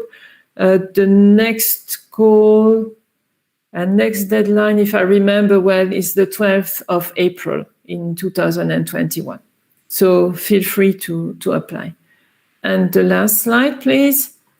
So it reminds you the website once again, where you can find the information. If you don't find it, well, you are most welcome to contact me. And I thank you for listening.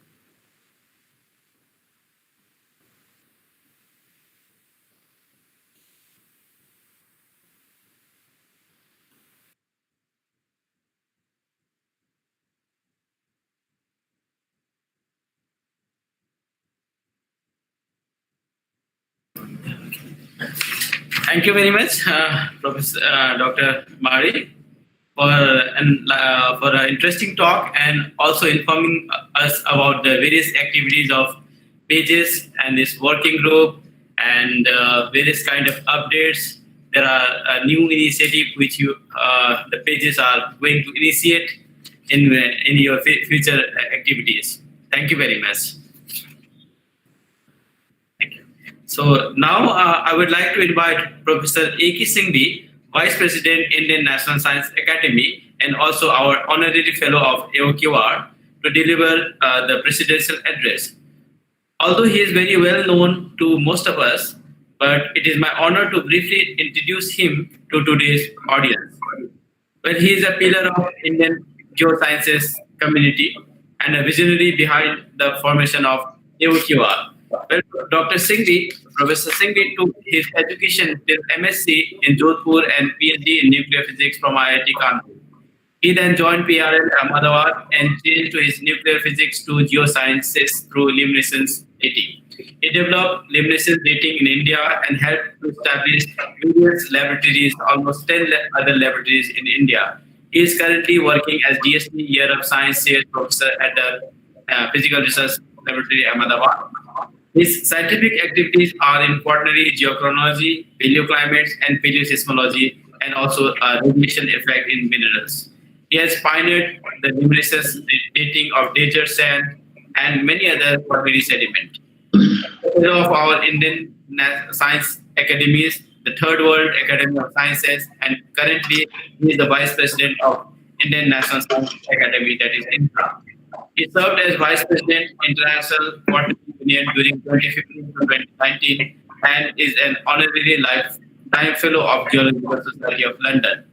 Professor Singhvi supervised 16 PhD students, published to more than 220 scientific papers, edited and authored 7 books and 15 conference proceedings.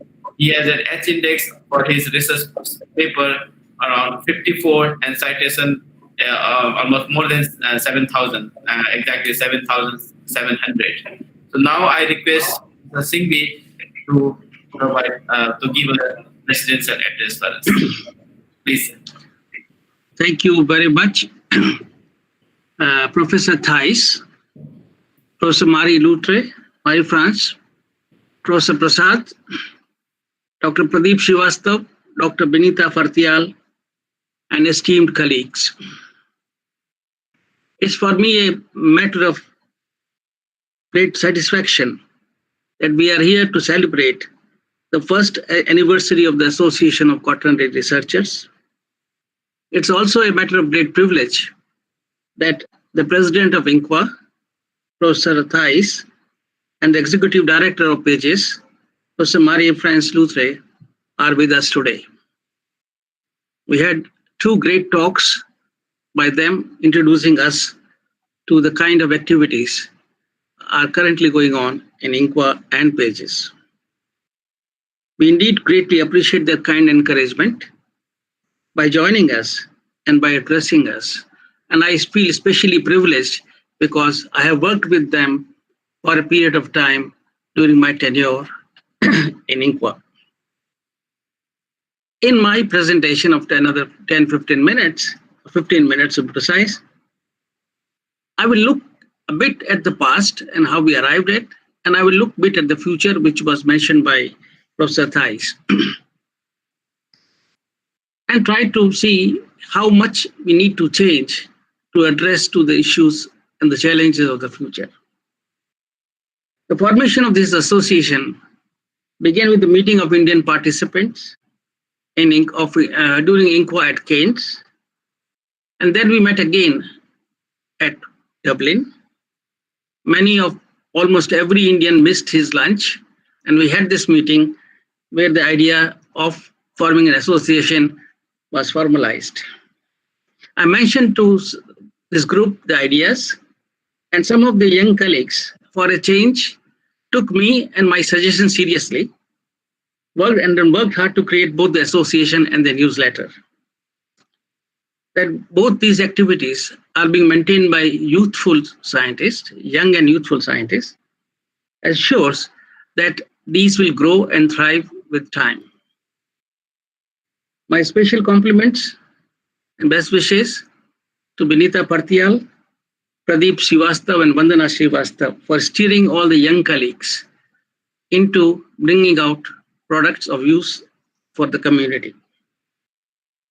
I'm really pleased to see that the newsletter has acquired a very definitive gravitas, and I hope it will provide a platform to share and showcase Indian diligence, dexterity, and dedication in all matters of quaternary science.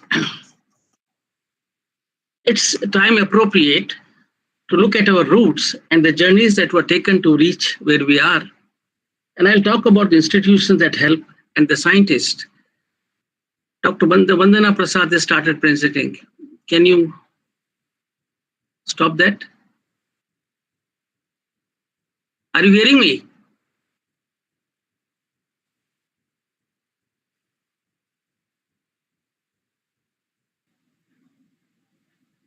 Yeah, it was done. Can I start again? Yeah, sure. Okay. It is time appropriate to look at our roots and the journeys that were taken. And I'd like to recall the contributions of many individuals and institutions in this journey of where we are today. I'd like to place on record my deepest appreciation and gratitude to Edward Derbyshire, who was the Secretary General, and he came to India at my request to meet with me the president of the Indian National Science Academy, Professor S.K. Joshi, to convince him that India should be a member of INQUA. It required many meetings, many persistent efforts and follow-ups, and eventually India joined INQUA about 20 years ago. The rest is history and known to you. I will also like to recall the kind support of the Ministry of Earth Sciences and the Department of Science and Technology, besides INSA, to have agreed upon sending a larger number of participants to the congresses of INQUA and Open Science Meeting of Pages. They went an extra mile to help us out, and normally where they allow 1 or 2 people at the most, we were able to send 15 to 20 people in these meetings.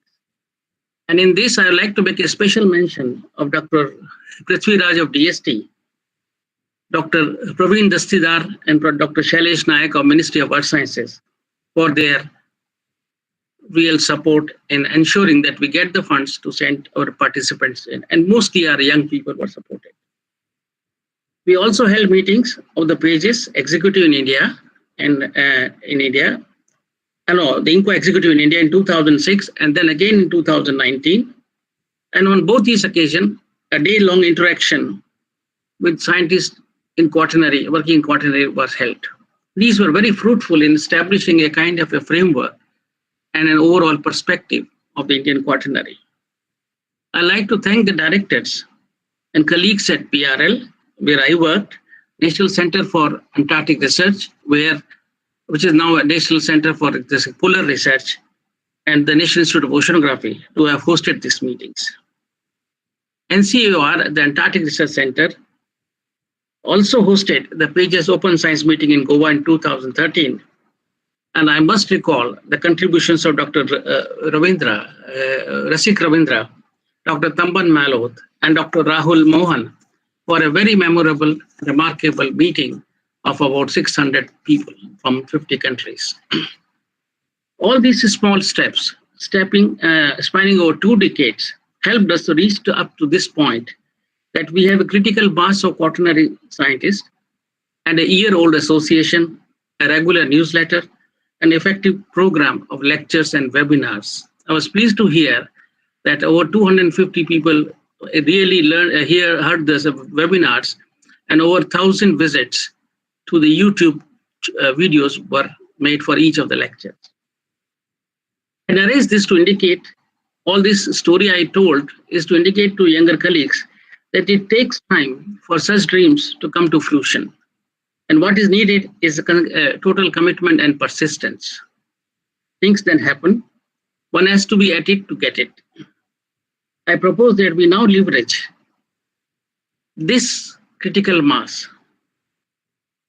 and the help of the Third World Academy of Sciences to reach out to the colleagues in the less developed countries and ensure that our webinars and science is accessible to them as well.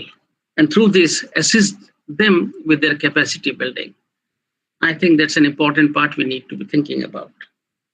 Before I go further, I'd like to recall the names of senior colleagues who laid the foundation of quaternary science in India, and although on whose shoulders we stand today.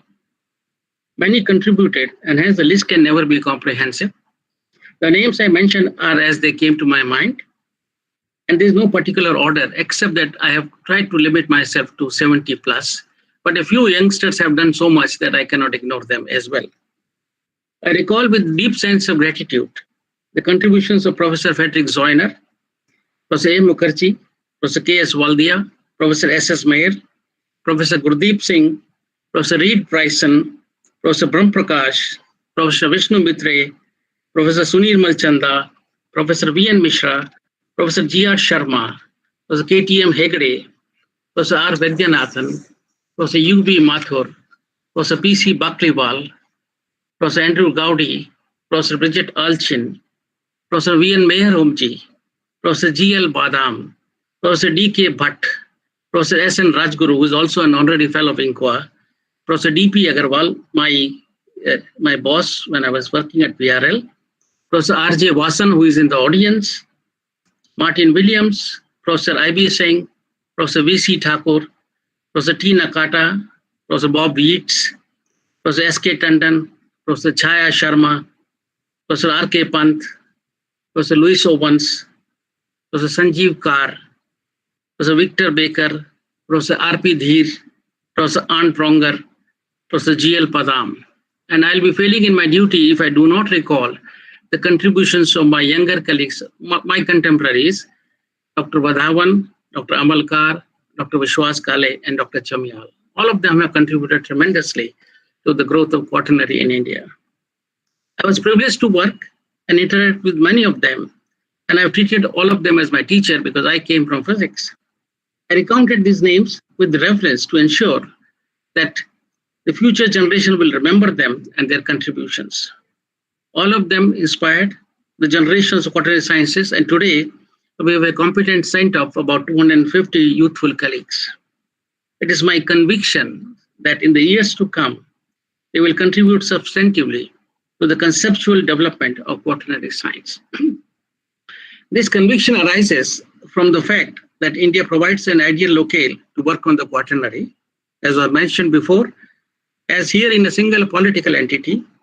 We have all the landforms from the deserts to the glaciers, from rivers to the deltas to the lakes and lagoons, mangroves, extended coastlines, open and closed oceans, seismicity and hazards of all kinds, our own climate system, the monsoon, and substantive human impact. You can't beat us in the human impact. All the necessary firmament has also been put in place, thanks to the support of Ministry of Earth Sciences that approved our recommendation for a National Center for Geochronology with a total outlay of about $50 million. It's now mostly functional. It's an open access system with equal opportunity center where anybody with good science proposal can go and analyze his samples free of cost. Major national programs on critical zone, climate change and geoengineering, paleoseismology, and the like are being supported by the Ministry of Earth Sciences. The Department of Science and Technology has also created many high-end institution labs for state-of-art analysis. Thus, all that is now needed are novel ideas and a viable 24/7 work plan. Hence, over the years, the entire issue of science, I come to the future now, entire issue of science and its social dimension, social responsibility, have been examined in great detail. The expectations of dividend from science by the society for every penny spent by it is increasing rapidly. People want to see science deliver prescription and products on a daily basis. The recent pandemic has made us rethink the way we do our science. The scientific community, especially the medical science community, to its horror, realized that it was caught unawares by the pandemic. And despite the hints in the form of the previous MERS and SARS viruses, no real planning to handle such a major pandemic was in place. This consequently ensured that the management space for this pandemic was ceded to administrators and politicians, which should not have happened. We did not have any plausible science-based scenarios to combat with the pandemic, and the world experienced a Brownian motion in respect of solutions for the past whole year. We still do not know what is right and what is not right.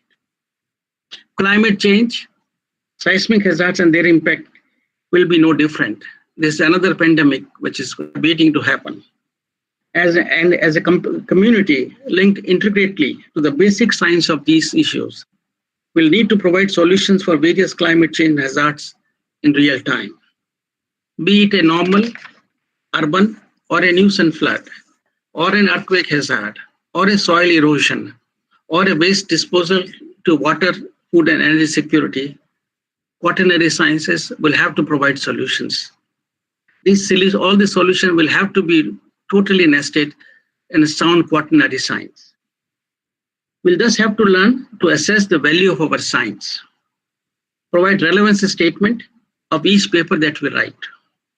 The relevance statement is the statement that you explain, they use to explain your mother or your public of what is the impact of your science. And every paper that we write, we should be able to assess the impact of our work.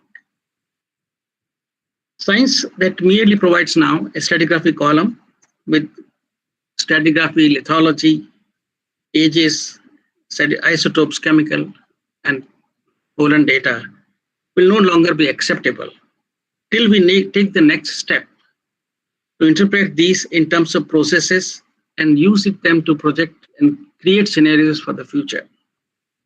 We thus need to convert the changes in the ELA into water budgets, changes in the erosion rate to changes in the flux of nutrients and soil fertility, and developed a strategy to deal with climate change induced migrations and its attendant ecological consequences. We are not even worried about that we will, in 10 years' time, facing a large-scale climate-induced migrations across countries and across continents. People will migrate. That will cause ecological stresses which they should not be. And there has to be a planning in place to be able to look at those issues. And only quaternary scientists can do that. Developing future scenarios through synthesis, simulations, and modeling that are nested in robust quaternary record will be the key. We also need to anticipate problems and develop solution scenarios for either obligor and nor conditions. And these we should be ready for use in real time. We will not have time to study and we get more data when the hazards have happened. So we should anticipate these issues. It will be therefore be time appropriate to tune ourselves for such case studies that inform future planning process from water to energy to land to resources. Everything isn't going to be in demand. Another important aspect will be to understand the nuances of downscaling, of global forcing to local domains, and of upscaling a point measurement to a basin or regional scale. All the geological measurement that we do are point measurement at a stratigraphic location. How do we upscale then? What are the issues involved in upscaling? What are the phases, variations? All these issues have to be tackled in a systems framework. This is not being done. This is increasingly proving non-trivial, and we realize that the response time to same forcing will be manifested very differently and on very time scales across the world. The same global forcing may show up immediately an effect in Sahara, whereas India, it may take a few thousand years. And our work has shown that. This will call for an understanding of regional responses to global forcing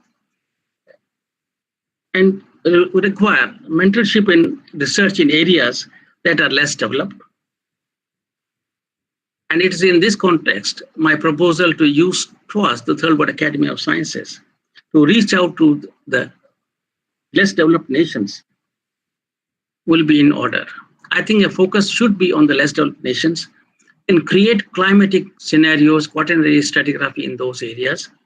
And I urge both INQUA and PAGES to create programs in areas which are not at all examined. There are many areas in African countries where quaternary stratigraphy has not been examined. There are not people. And I think along with agencies like TWAS and the National Science Foundations of countries, there could be a mechanism to develop new programs in these areas, because eventually global change will affect them as well as affect us. All this will need clearly articulated and focused effort for lots of synergies, infinite commitment, and the use of expertise across disciplines. Interdisciplinary science will be the focus for the future. Coping up with climate change and hazards will also need education and cooperation from the society. Therefore, to convert our science to actionable prescription, will need to engage with sociological sciences and with communities to develop relevant modus operandi through consultative process. I'll remind you that the role of social scientists played, along with the medical scientists, in minimizing the effect of the Ebola virus through changes in their barrier practices. So we need social sciences to be able to translate our prescription into real actionable item, taking into account the local practices and customs. This is a part unignored, and again, I would like to request Pages and Ingwa to think in terms of adding a sociological dimension to the entire programs. Thus, we'll have to walk a mile extra to remain relevant to the society, and by ensuring that at least some of our work can be used to help society in real time. There are lots of challenges, and therein lie lots of opportunities for basic sciences, innovation, and development. The name will change, the way we do science will change, the mathematics will change, but the impact will be substantively higher.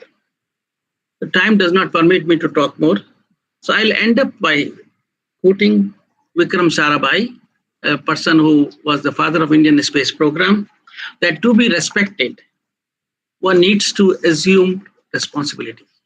If you want to be respected in society, you need to assume responsibility. And for us in climate change science, the time is now.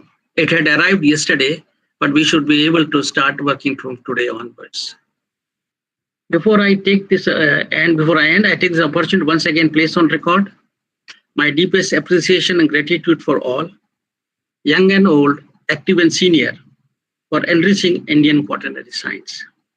It has been, personally for me, it is a fantastic journey coming from nuclear physics to quaternary science. And I can assure you I've enjoyed every second of it, working with excellent people, excellent colleagues. And so all my younger colleagues can really take heart in the fact that they are working on a science that is the immediate contemporary interest of tremendous social applications. I suggest that the association collates a wall of contributors to the quaternary in India. So take a picture and put a wall, make it a wall, so that everybody remembers them in the future. It will also be a nice effort to encourage younger colleagues to summarize the contribution of each of these senior scientists into a few pages to develop the history of development of quaternary sciences in India.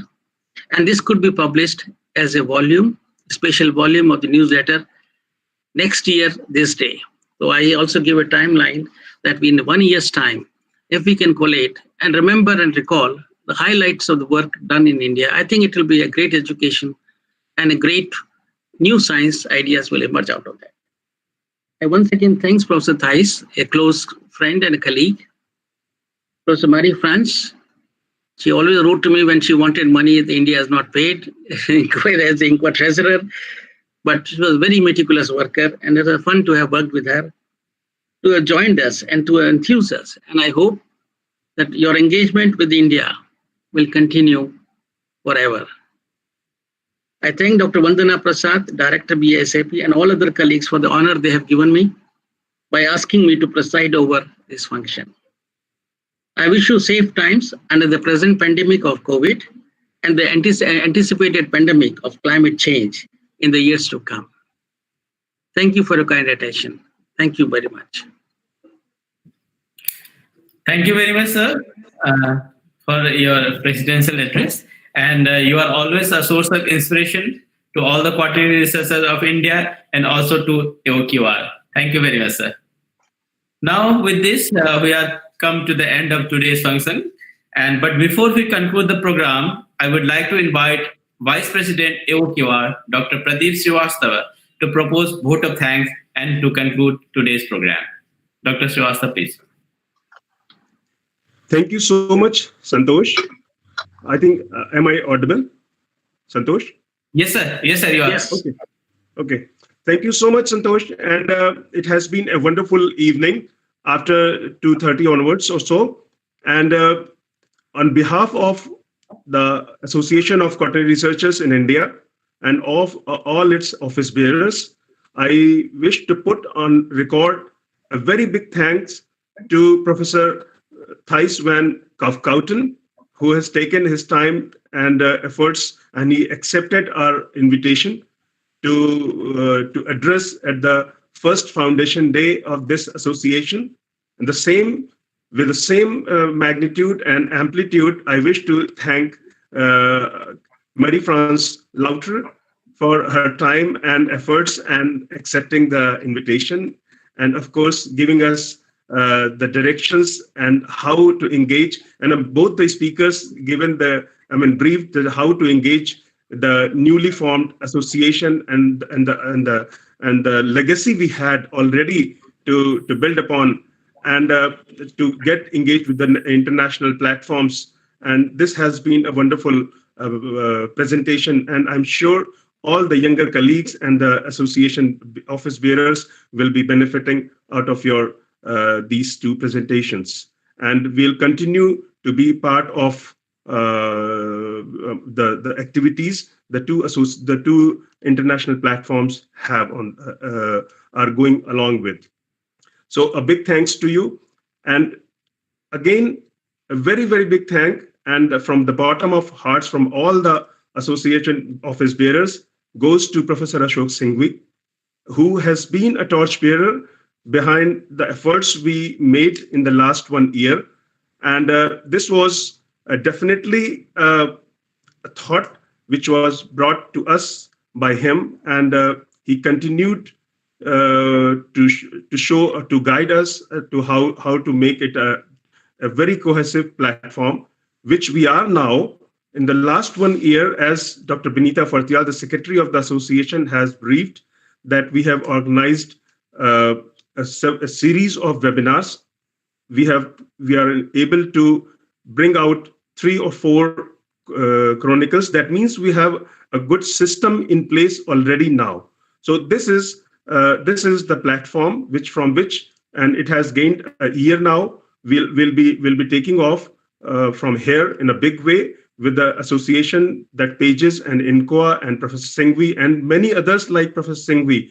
Like we have on our patronage, we have patronage of Professor Vishwas Kale, Professor Chamyal, Professor Rajiv Nigam, Professor D.M. Banerjee, and many more senior scientists who are here already in the audience. Of course, I wish to take name that Professor Bob Wasson, who has been a guiding force all through during the last one. I have been interacting with him on and off from many source information that I wish to have, and